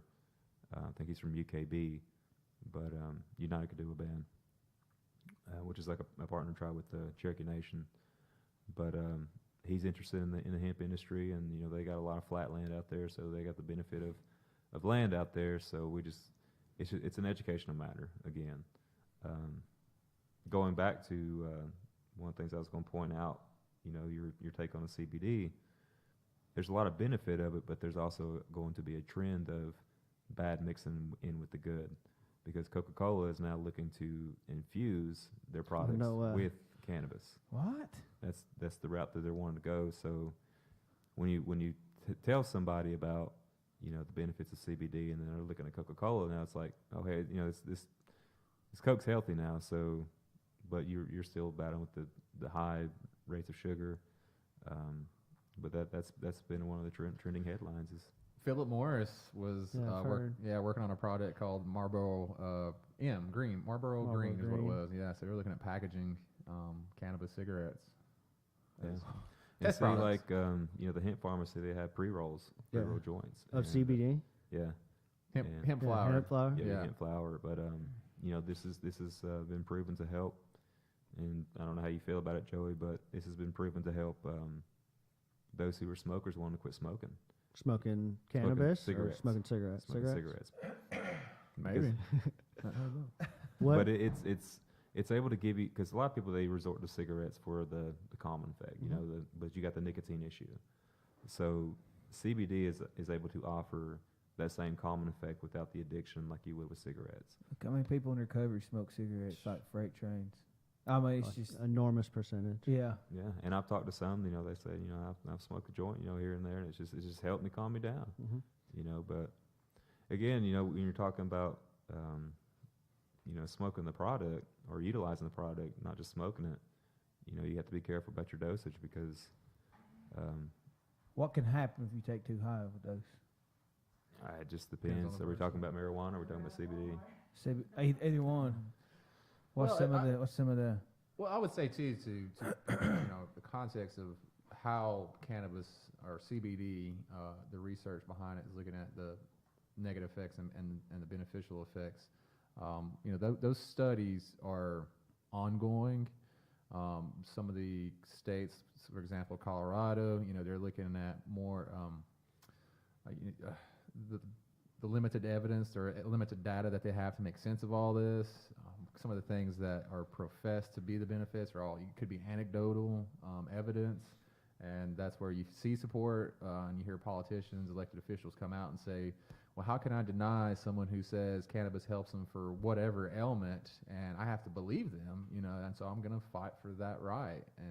But you know, that was something I was always told growing up to, you know, when the research is, well, what's anecdotal and then what has been peer reviewed and has gone through the rigorous clinical trials, has gone through those peer review studies. We're seeing that again. A lot of the studies I would point to show those effects, not good studies I would point to, have come from other countries, and so now our own healthcare system and the federal government are conducting them here in the United States. So you get the data back from Hempleton, and you'll decide which avenue to pursue this with the tribe. Is that kind of the It idea will behind? be If council favors the study, the results of the study, then we will look to partner with them and get this officially rolling. Gotcha. Next year, a year down the road, how? What do you think? The plan is to get this the growing phase started in next year. Okay. That would be what we would want to seek. And that speaks to the infrastructure needs, the capital to invest into your equipment, to where your farmland's going to be. Are you contracting with farmers, processing equipment? I mean, it's an entire, it's a huge industry. And in North Carolina, there are only three processors, if I last recall correctly. And you know, Asheville being a hotbed for progressive movements. Companies like Hamilton looking to contract with farmers in this area or down in the Piedmont. There was a big influx of outside the state investors at the time of our initial pilot program to come in and start doing some initial contracting for 100 acres, 500 acres, 1,000 acres, so they can grow a uniform product so that companies can produce a product that's going to be consistent across the life that they sell it, or if it, you know, formula changes. It's very complex. It's beyond when I was growing up. Like you said, I'm a stoner. I'm gonna smoke till I die, and it ain't not gonna affect me. And It's the best medicine ever, dude. you're crazy. Man. But you know, it's a lot of maturing is taking place amongst all of us here, and it's, you know, it's very interesting to be at this point where we can have a conversation and people are interested, and as it relates to how it impacts folks in recovery, folks who are seeking to get into recovery. You know, there's not incontrovertible evidence, and like we said, what's the negative effects? It varies from person to person. Mm-hmm. Will the benefits be as profound for one person as the next? Probably not. Maybe. It just, you know, it all varies. One of the biggest things, and I'm sitting over here, and I'm trying to figure out is, obviously, I go into a lot of schools, Right.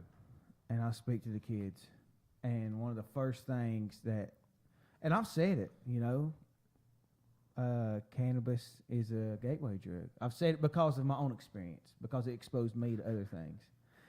So I'm asking y'all, like, help me out with this. I wouldn't say it's a gateway drug. I would say when I was doing some coordinating, I was a coordinator for a program in Cherokee, and we worked with some youth near that we had access to hydroponic system, and I had some kids joke, oh, well, let's throw some weed seeds in there, and I was like, well, don't do that. Of course, I go through the spiel of like, it's illegal, you can't do that, but yeah, you can make a lot of money off of it. And you know, for me, that was legalizing cannabis was the main impetus for going to college. I grew up, I kid you not, it's just my inspiration was I was going to go off and, you know, Where'd you go? I started out at Appalachian State. I finished up with my undergrad at the University of Tennessee with a bachelor's of science in environmental science. And then I went on to North Carolina State to get my master's in crop science. And so He was going to grow, man. that's what I'm saying. Like, that was my entire purpose for going to college. And Caitlin said you know your stuff, but I didn't know that was your whole inspiration of going and getting all that done. That's pretty cool, man. Well, to the point of using drugs. In about sophomore, junior year, I started snorting whatever pill I could get a hold of. Started, you know, drinking more. With peer pressure or just boredom, and because we live in Cherokee, and I think you know what I'm talking about. I told myself I'm going to go to college. I want to legalize weed, and if weed's not legal in Cherokee by mid-20s, I'm going to pursue that effort. And that was kind of where the whole project started with Common Sense Cannabis. Is, you know, I kind of threw my job down and said I want to focus on this, and I'm going to fulfill that promise that I had made to myself of why I was going to college and why I was inspired. And talking to other youth about that experience is to have a real conversation. It's not, well, just say no, because that don't work. Right. Saying it's a gateway drug, well, that's not true. I think it's reasonable to have dialogue with youth in a way that was not unbecoming of how it was instructed on us. And so in your talks with youth, I would be honest and say, well, are you not? Our country is moving towards a more progressive stance on cannabis. You could say, firstly, because of the medicinal qualities that the impacts that it ranges across a variety of patients with a variety of ailments. You could say it's a burgeoning industry. We got folks from across the country, from whatever state, that have moved to a state where it's legal. I thought about doing the same thing. I was like, I'm gonna drop it all and move to Colorado, and find a company to work for so I can get that experience. So I think it is a net positive, and highlighting how our cultural norms have changed, and Yeah. kind of dispelling the What- the negative rhetoric that if you smoke pot, you're just a stoner and you're lazy and you're not going to do anything in your life. That's not true. Mm-hmm. My man's got some degrees to show for it. What Right. what 3.8 in grad school. 3.8 in grad school. What under what basis did you come to that? Just Point where- sharing from my own experience, and Yeah. I mean, we've the questions you talked get? about this. Well, the first thing, it was one of the actually almost every principal that I've ever spoke to is like, I need you to really get the point across that this is a gateway drug. So the principles influenced it. So and plus my own thinking is like, Yeah. well, I'll expose myself, like being exposed to that at such a young age, and it doesn't. Is it the same now as it was then? I mean, there's a lot of different factors, to think about here, but I don't know, man. So I've I asked. don't want to co-sign and say, yeah, go smoke weed, 14, you're No, 15, you don't 15, have to. 50, You you're don't not. have to say it to do that. To say it's not though. I would say I recommend. I would just start by saying, well, cannabis is illegal in this state.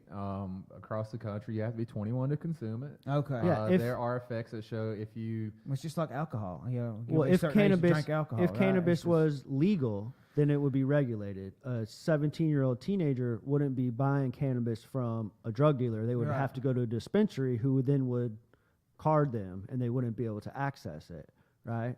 So Well, like, point with that, that we had a discussion with Rod. This is his industry, so this is something that he does professionally. And when you come to the hemp pharmacy, he told his staff or told the staff, the perception is a strong thing. And if you're going to be selling hemp products to a 13-year-old or a 10-year-old, it's going to look bad. So his recommendation was to card them, Yeah. make sure they're 18 and then they can purchase it and do their thing. Well, again, we're going back to perception. It's still a legal product, but a lot of stuff just boils down to personal responsibility. Mhm. We talked about, is it a gateway drug? Well, food can be a gateway. Video games can be a gateway. Milk is a gateway to white Russian. no, because a gateway Fitness, to I mean, dipping Oreos, even- baby. even fitness, I spent majority of my life in the fitness industry, and I used to be obese at one point, and Really? I used to eat large peaches like it was just a snack. It was like I just consumed it, and rolled up like a burrito. yeah, I would. New York fold. I used to do those at Mr. P's Pizza, man. I used to use them like they was burritos, and I was trying something new, but. I didn't know that about But you, Jamie. no, it was I did those things, but I wanted to lose weight so bad. But then fitness became sort of an addiction, and I got down. I went from 213 to 165 pounds in less than 2 months because I played racquetball for hours and hours, and I got good at it. But it was something that I just became addicted to and wasn't aware of it, and I wasn't knowledgeable about really how to take care of my body through the foods, through recovery, through mobility, through all those things. So, even a good thing like working out can be a bad thing. So, we can't just say that, marijuana is a gateway drug. It's a personal responsibility. It's personal education. It's the effort to go out and, it's not the matter of, Caleb saying I'm co-signing to go, you go smoke marijuana. It's to say he's co-signing to say go educate yourself. Because that's really what we're doing. And that's what this study is doing, is laying out the groundwork for what we can do, and not just taking our word for it and say, hey, let's just get into this industry. Again, I would recommend that you just be honest and say, there are studies out there that demonstrate cannabis can have a negative impact on the developing brain all the way up to about 21, 25, whenever, we're still developing our frontal lobe at the part of that, of our brain up to 25. And that's what I've matured on, because when I was younger, probably like, nah, I'm still smart. It ain't going to impact my brain. Yeah. And then you look into the studies. So there are some evidence out there to be cautious as a young person, but that recognizing as an adult, that's your decision. And, I think it's best that we treat our youth as adults, young adults. Yeah. And is it like causation that marijuana is a gateway drug, or that if you're buying drugs illicitly, through a drug dealer, That's the your, gateway right there. your drug dealer will also have cocaine and meth and Mhm. crack, Exposed to and other you're things. exposed to Discussed it that at an earlier. early age. Never dealt with this. Yeah, But I'll, it's I'll a give you some valid numbers point. before you leave. It's a valid point, you know. That I mean, is, that's just never good, seen Rob. that. Yeah. I like I that. had the discussion with one of our individuals, a part of the study was, you know, on the way to Asheville, it was, you know, the way he described it was, you know, you might be going to get your, you know, your bag of weed, but their same drug dealer, you know, because it's illegal here, it's the same drug dealer could have heroin, could have cocaine, could have all this stuff. That's how that's how I was exposed to illicit drugs. That's that fear mongering too. Yeah, I Is, mean- but is it true? That's how I was exposed to illicit drugs. I mean, I went to purchase cannabis from my normal dude, and I walked into his house, and he had a couple lines drawn out on the table. He's like, "You want some of this?" Yeah, sure. Why not? You know, boom. And that's you know? kind of my experience as well. Is, Yeah. you know, being exposed to cannabis and So then hanging did out the- with crowds. The next thing I know, I'm snorting cocaine, taking pills. Yeah. So, I'm not want to say it anymore. I'm not. Well, to your point, the black but- market is yeah. probably the I gateway. mean, because, I mean, I'm all about, like, don't tell somebody what to do because they're going to turn right around and go do it anyway. So if I sit there and say, you don't need it, I don't want to do that. I don't want to do that. So Well, then don't. I'm not. I'm not. Now, after tonight, thanks. Appreciate y'all. Appreciate the education here, guys. Well, I mean, get to the dare rhetoric that, you know, it's a gateway drug. I think it would be wise to you know, as you're listening to this, do your own research, what's always Yeah. said, and figure out how you best want to deliver when you engage with young folks the truth. And when I first went to council, I went all the way back. I said, just go back to look at Harry Anslinger in the 30s and cannabis prohibition and the war on drugs, and just how there's been this systematic approach to whether that be from industry, from the government, to label cannabis as this societal ail that's going to cause chaos and destruction, just has not been an effective tool. And generationally, you know, we've been changing the conversation. Yeah. And so that's what that would be, is changing the conversation on how you have that discussion. If you take a step back and look at it objectively, it sounds a lot like what people in recovery go through. That stigma. What do you mean? The stigma that's attached to cannabis. The way that people look at cannabis the same way that they look at addicts. Right? Like, we're trying to overcome this stigma. We're trying to educate the general public on substance use and being a person in recovery and the changes that happen in your brain. It's the same type of stigma that we face, that cannabis faces on a regular basis. That's like, Well, I mean, you know, with CBD, you can give it to your pet. yeah. I saw that the place that what's it called? The place in Nashville that you go to? Hemp pharmacy. I checked out. They had because I have a 14-year-old American Bulldog, and he's like, Bianca's been telling me, you need to get him some CBD. You need to get him some CBD, because he's still kicking. Like, it's not definitely not time to put him down, but he's just slow, you know. And you can tell he's got like a little bit of like pain in his hips and back and stuff like that. And Bianca's like, you need to get him some CBD. You need to get so I checked out the website to that place, and I saw that they sold some specific for dogs. I don't know what the difference is between Probably dosage. dog The CBD, marketing. Peanut butter and meat flavored. peanut butter meat Right. flavor.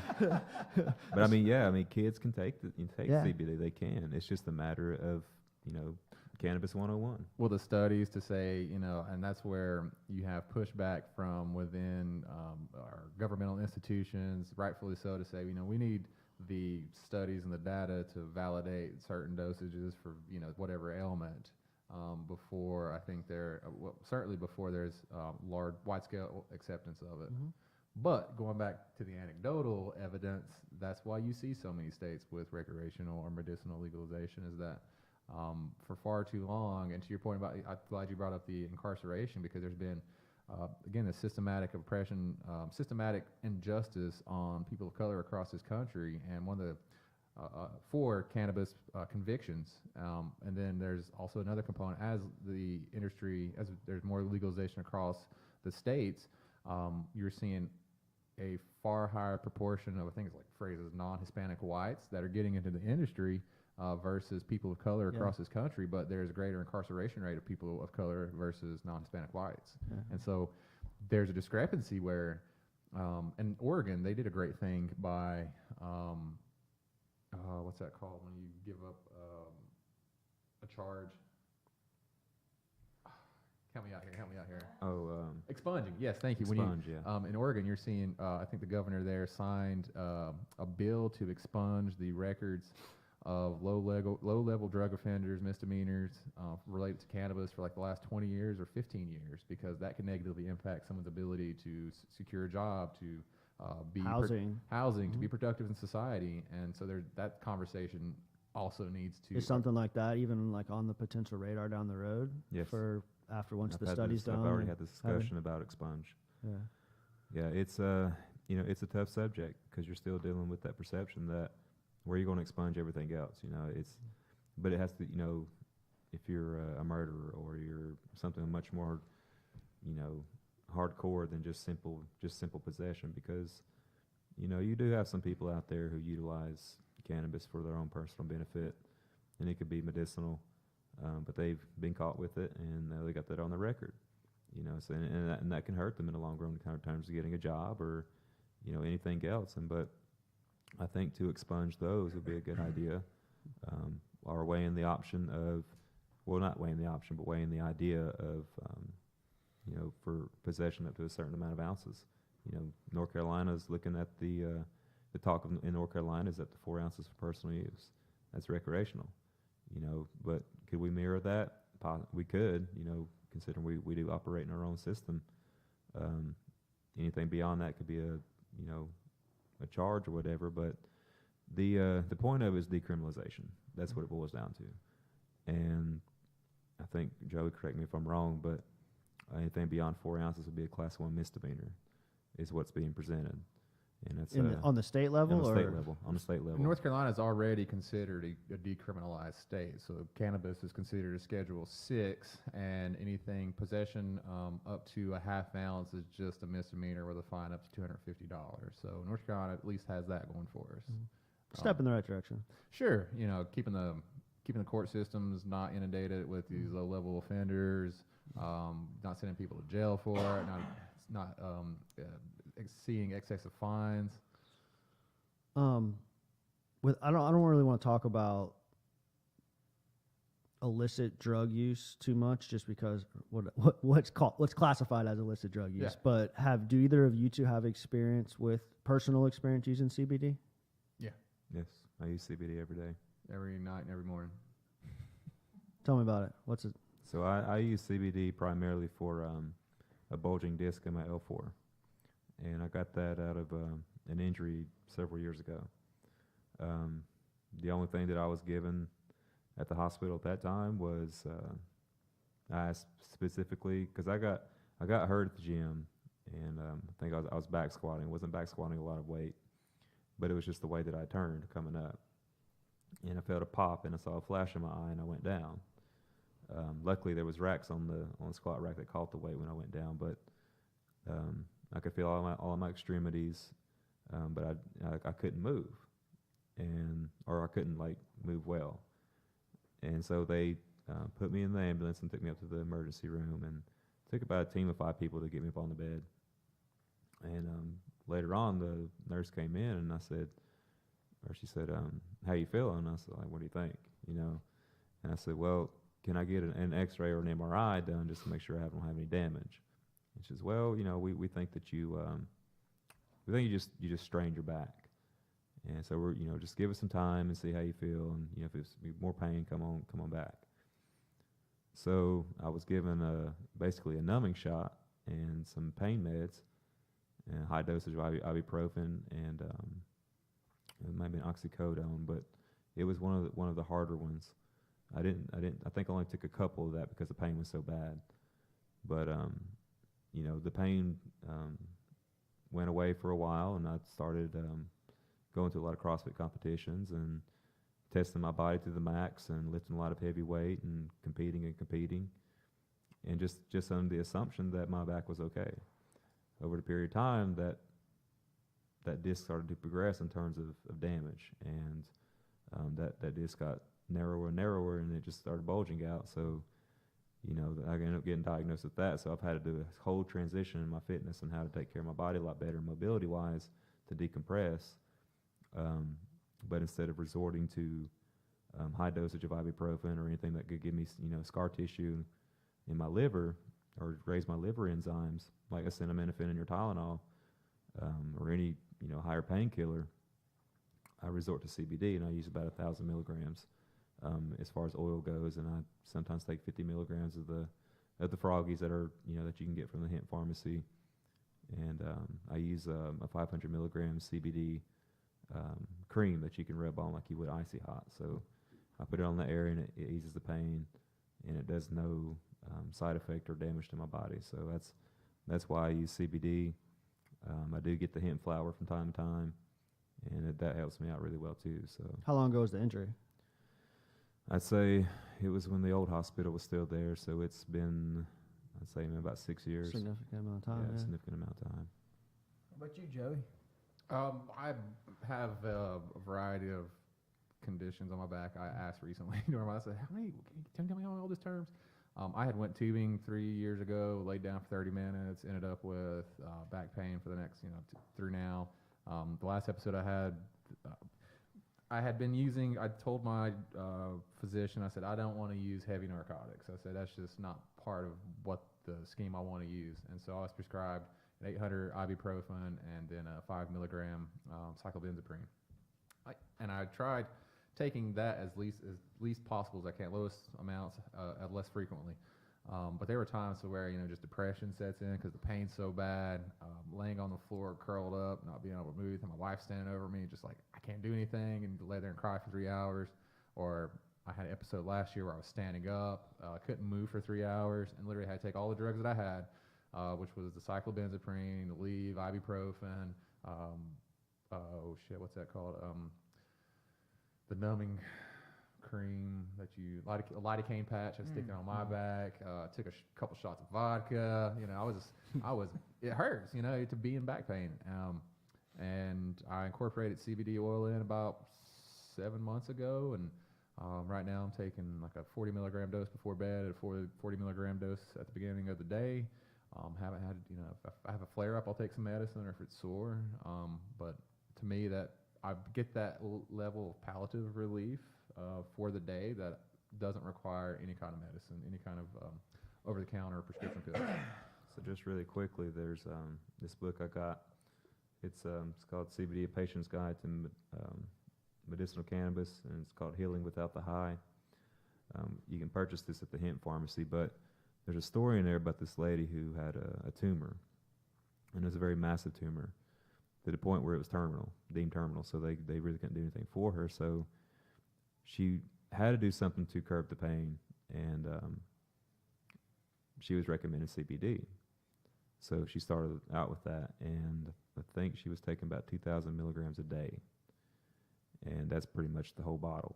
High dose. Yeah, very, very high dose, and very, very high doses every single day, just to curb the pain. But while curbing the pain, that tumor started to decrease to the point where they could surgically remove it, and then she's cancer-free. Wow.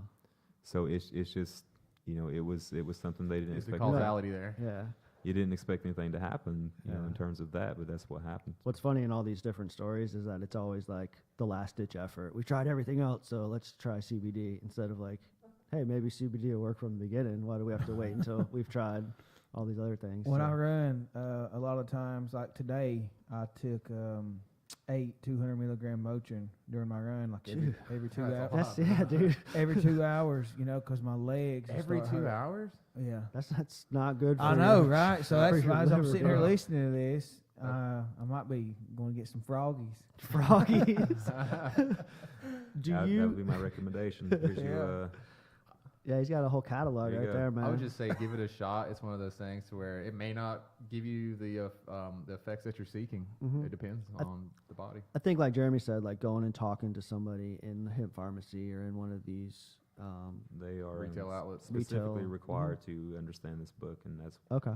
that they have the knowledge there to talk about your issue. So, I mean, there's all kinds of products in that catalog. It's Oh, yeah. it's jam packed. Are you familiar with this group that just opened up down the road here, Mountain Flora? You I know am them? not. Dispensary. I'm not. Today was like their grand opening right here in Silva. It's, No a, kidding. it's a CBD dispensary, and I don't know anything about who's Sure. running it or what's going on. I was just curious if.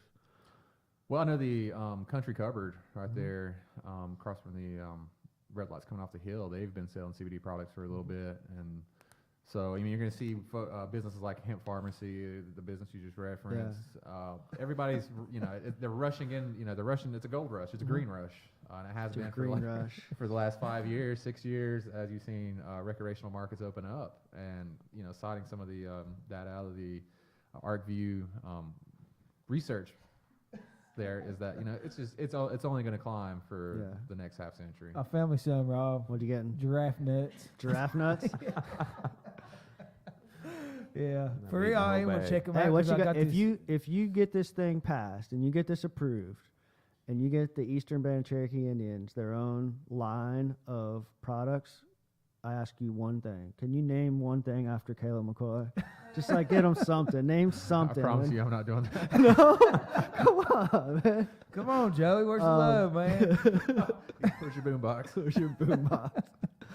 Jeremy, how did you get into politics, man? Like, let me ask you this: like, was this ever something that was kind of like on your horizon as you're coming up and going through college and making your way into tribal leadership? Did you ever think that when you got there you'd be working on something like this? No, No. I've always been interested in politics.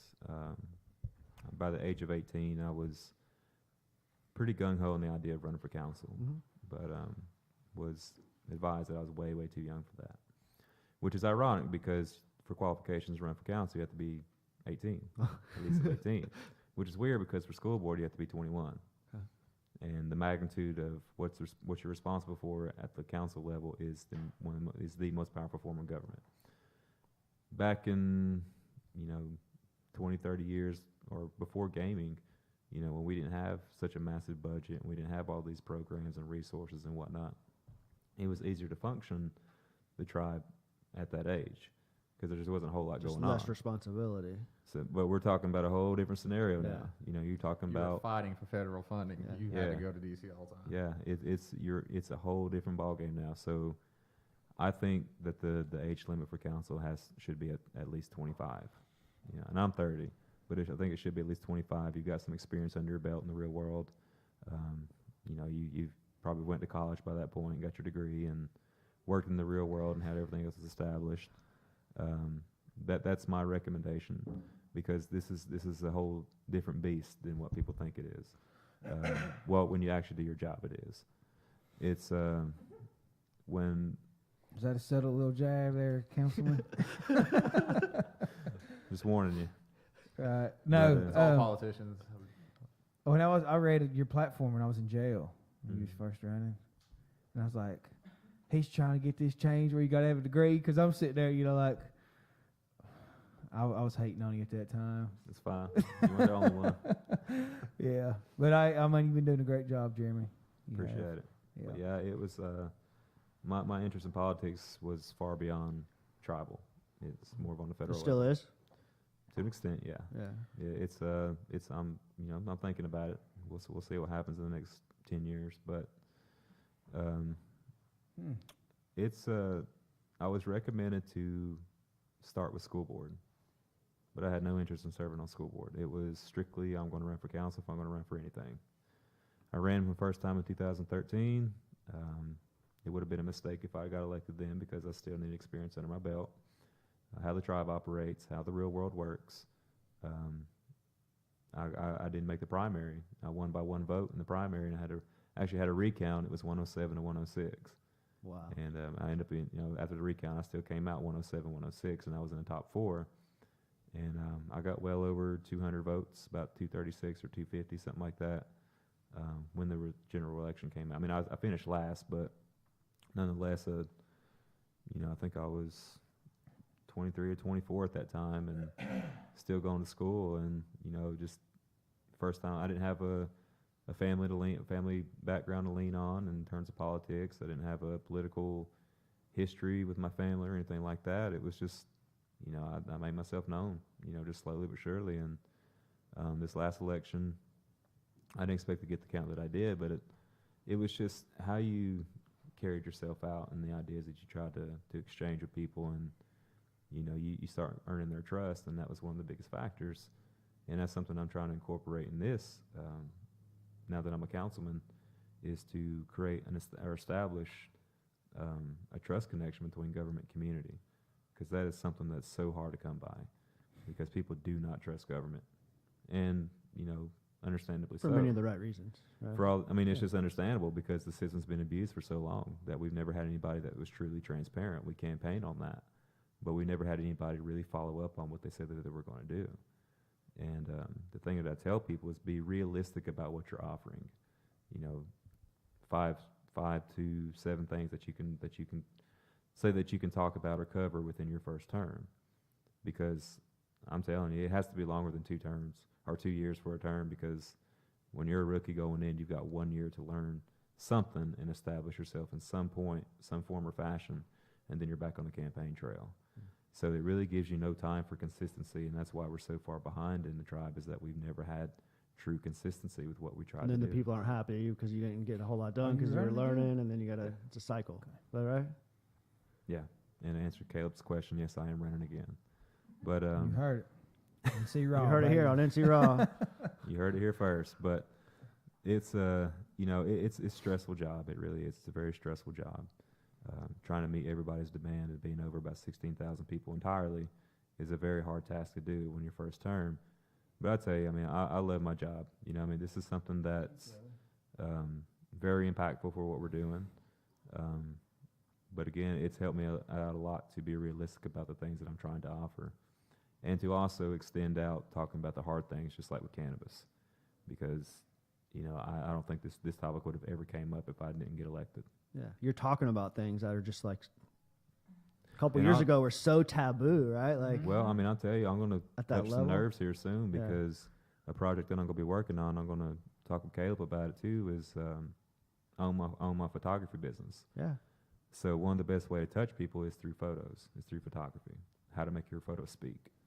which you're So- a hella good at that, dude. I Yeah. appreciate Those it. winter pictures that I see you posting, bro. Yeah, you're hella good at that. I appreciate That's it. definitely a natural skill set or a skill set that you've worked I've hard never at. taken a class, and I've never watched tutorials. Dude, I've learned Just on my crushes own. it, bro. I'm like, Talented. I see him posting Bakes these. cakes for Yeah. everybody. Bakes cakes, and we go back to that. I see him A posting baker. like Man, that's I don't know. I tried to bake something for a day one event, and it didn't. It's tough.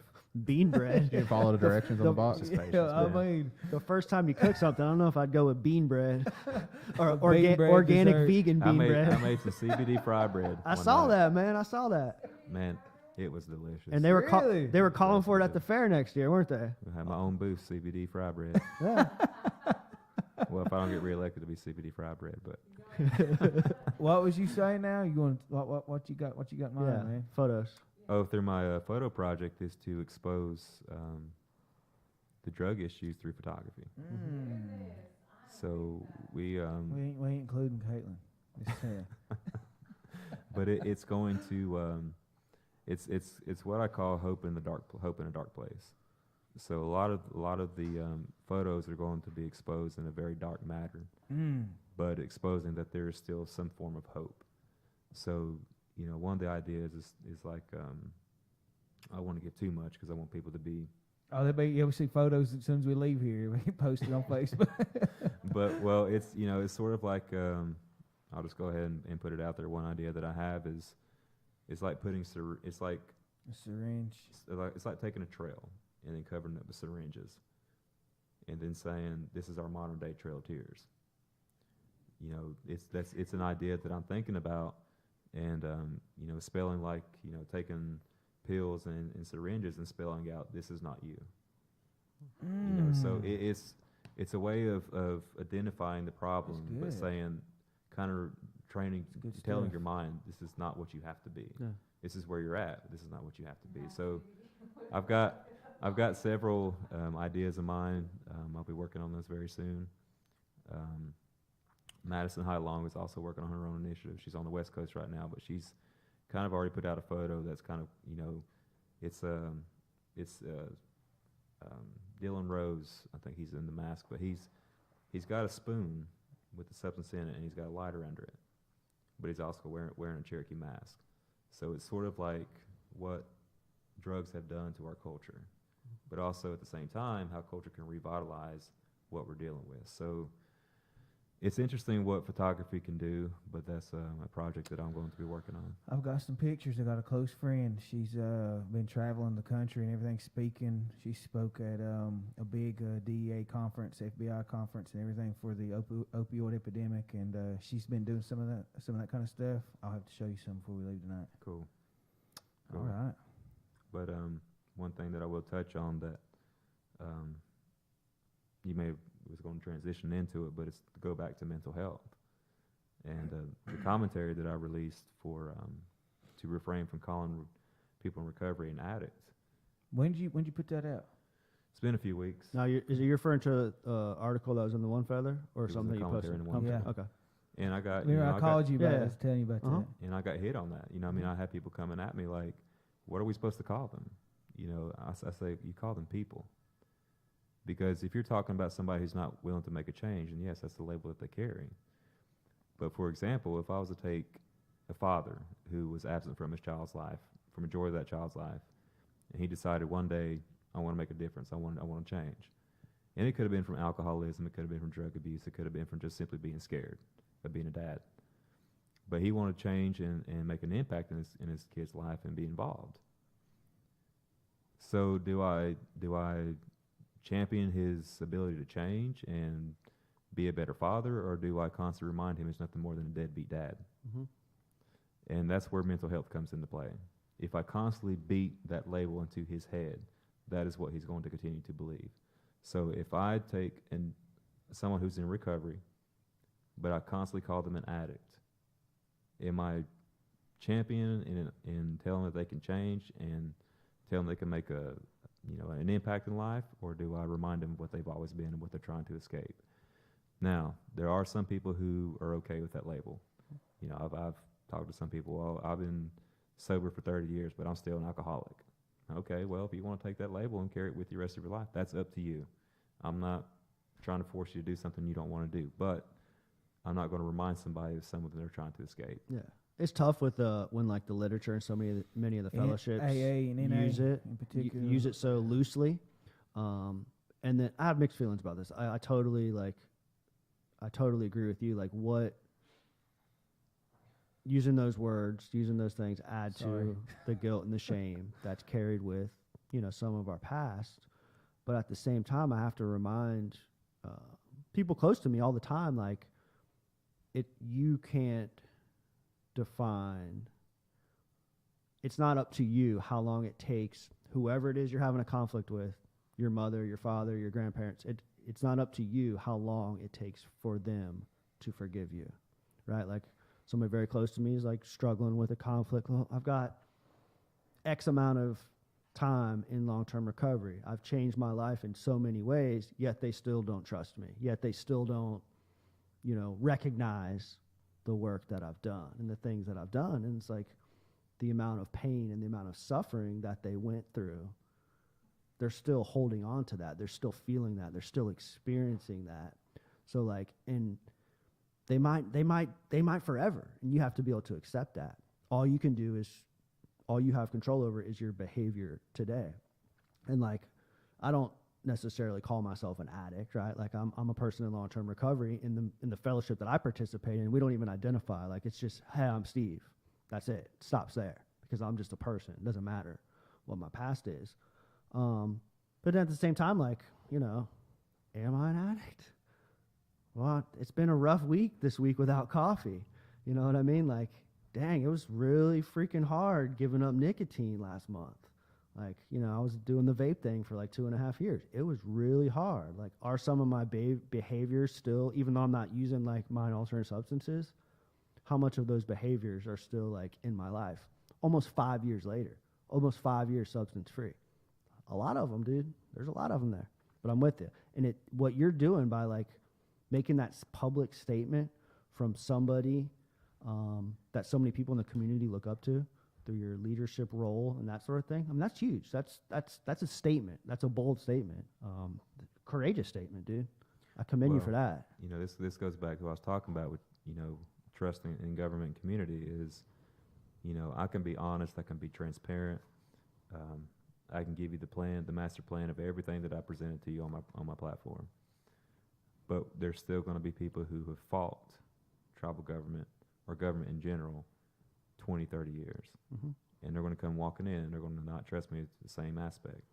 So, and I can continuously carry that behavior that I'm honest and transparent, but they still don't trust me. It's still the same. It's a different scenario, but it's still the same concept.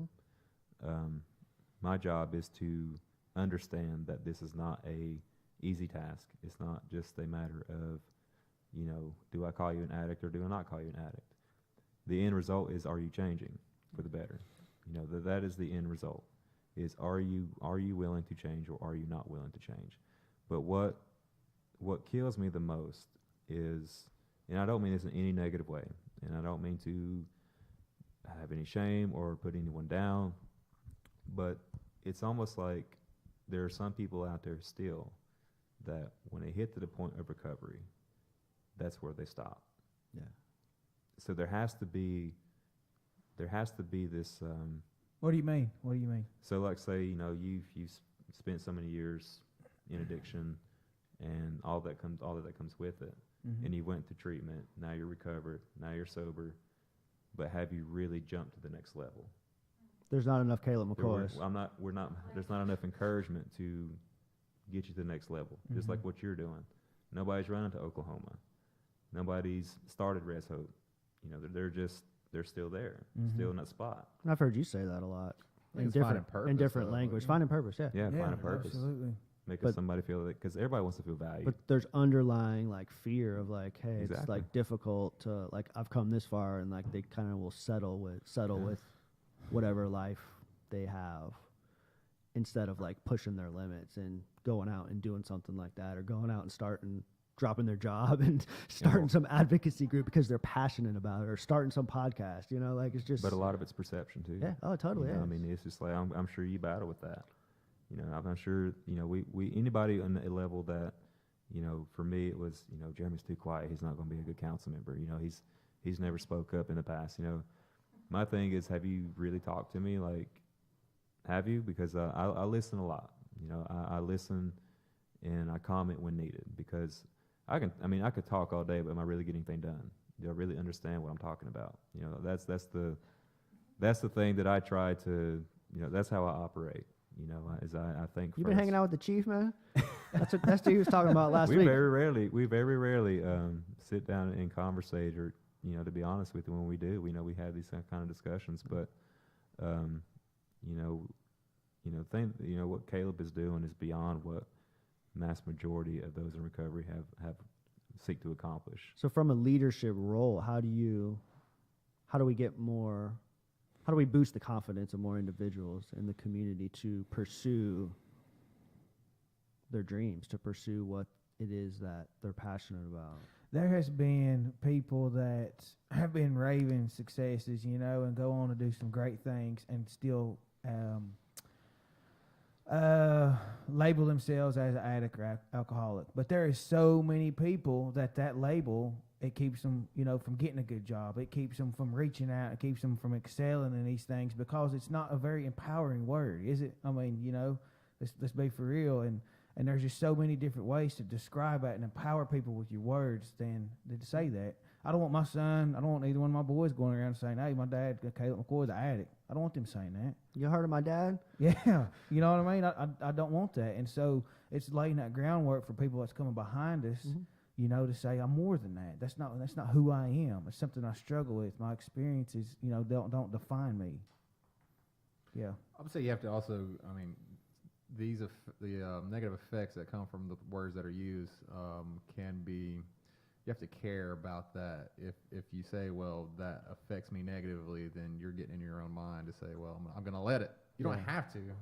I think one of the ways that we work towards, less addiction in our community is by examples. But also in our community in Western North Carolina or rural areas, boredom is a big lead on to drug use. And how do we work on making sure that youth don't follow us, and why you go speak to youth, and how do you, it starts by examples to within our community, from people from your family members, from our elected officials, to set a good example and to speak in a way that's going to make people think, that to the point of what we're talking about here is not reinforce negative stereotypes. We need more, we need better examples of how to treat each other and to how to live within our communities. I got 3 good examples right here, though. Huh? 5. 5? Yeah. She's Chopped liver. chopped liver. Y'all throw that word You around. want, hey, you want to add anything about the stigma? Caitlin always explains it a little bit better than I do. Come over here. That was good. What This Got- we're doing a marathon, man. Yeah, we are. We're gonna wrap it up now. How can, if folks who heard what you had to say today, how can people contact you to get involved with your advocacy organization, or people who might be interested in this study that you guys are doing? Like, is there ways that people can support you and support your work? Everybody contacts me through Facebook. Okay. You know, Facebook is probably the king of helping everybody. You know, I've got a council cell phone, and that thing very rarely goes off because everybody's contacting me through Facebook. So, you know, unless they're just really old school and they just want to call you, you know, Facebook's usually the best way to contact me. JEREWILS at nc-cherokee.com is my email. You can contact me there too. Follow the man on Instagram. He's got some dope photos, man. Even if you don't care about any of the things we talked about tonight, follow him on Instagram. He has some killer photos, man. He is talented. I appreciate that. Advocacy work? We just kinda doing your own disbanded thing? the Common Sense Cannabis. Okay. When I was assumed this position as Secretary of Agriculture and Natural Resources for the tribe, one of the first actions that I consulted with the chief on was to take our name off the resolution that was passed, and we never had any legitimate formation. You know, created an Yeah. online Facebook page, and Yeah. that was it. We did think about pursuing 501c3 status, but we didn't. If you need to call me, contact me via the tribe. So I've worked with a couple farmers, one last year, working with another one this year to get their license. We just completed an agricultural economic development plan for the tribe through our division. Cannabis is slightly mentioned in there, but the contractor, I've informed them that there was a separate effort that was being sought after. For either one of us, you can call 828-359-7000. They'll get us to us. Joey Owle, nc-cherokee.com. Happy to field any questions. Beautiful. Thank you guys both for the 2 hours. Time flies. Absolutely. Time It was flies. a good Thank you for having conversation. us. Thank y'all for having Yeah, it us. was a lot of fun. I'd like to maybe throw an invite out to come back after the study's done, maybe. Yeah, Do it. absolutely. And kind So of it happens with the election this year. yeah, and But, promote some election, While because I'm still on board. yeah, I'm definitely I enjoy seeing the work that you do, because you're you talk about being transparent. You're totally transparent. You're out there doing the work. So, Mhm. and Joey, I would like to throw an invite out to you for a future podcast, just to come on and tell me some old school Caleb McCoy stories. I think that would be a fun 2-hour podcast. oh, I got one I'm thinking of right. All right. Oh, you ready? Let's hear it. Let's hear it. Oh, so we Uh-oh. what I would not drink or smoke or do any drugs when I was about 15 and a half, because I had my learner's permit, and so we 15 would and a half. Yeah, so I was hanging out. Okay, what are you, 33? 32. 32, 33. So everybody I was hanging out with was 2 to 4 years older than me. Mm-hmm. And so I enjoyed hanging. You know, we grew up together. Went from swimming at our local community pool to playing Yeah. basketball tournaments or whatever hoop was around, to riding dirt bikes and 4-wheelers together, to everybody gets a license in cars. And oh man, I remember DDing up to a party up to Western, and Caleb, I was driving, had his mom's Yukon XL. Tahoe. Was it black? It was the Tahoe. Okay. And we were going to a party up at Western, and we were just riding through downtown Silva, blasting Colt 45. It was a limelight for me. We're about to head to a college party, Colt 45. We're all feeling good, and that's just one instance. All right. All right. That was a Start stopping point.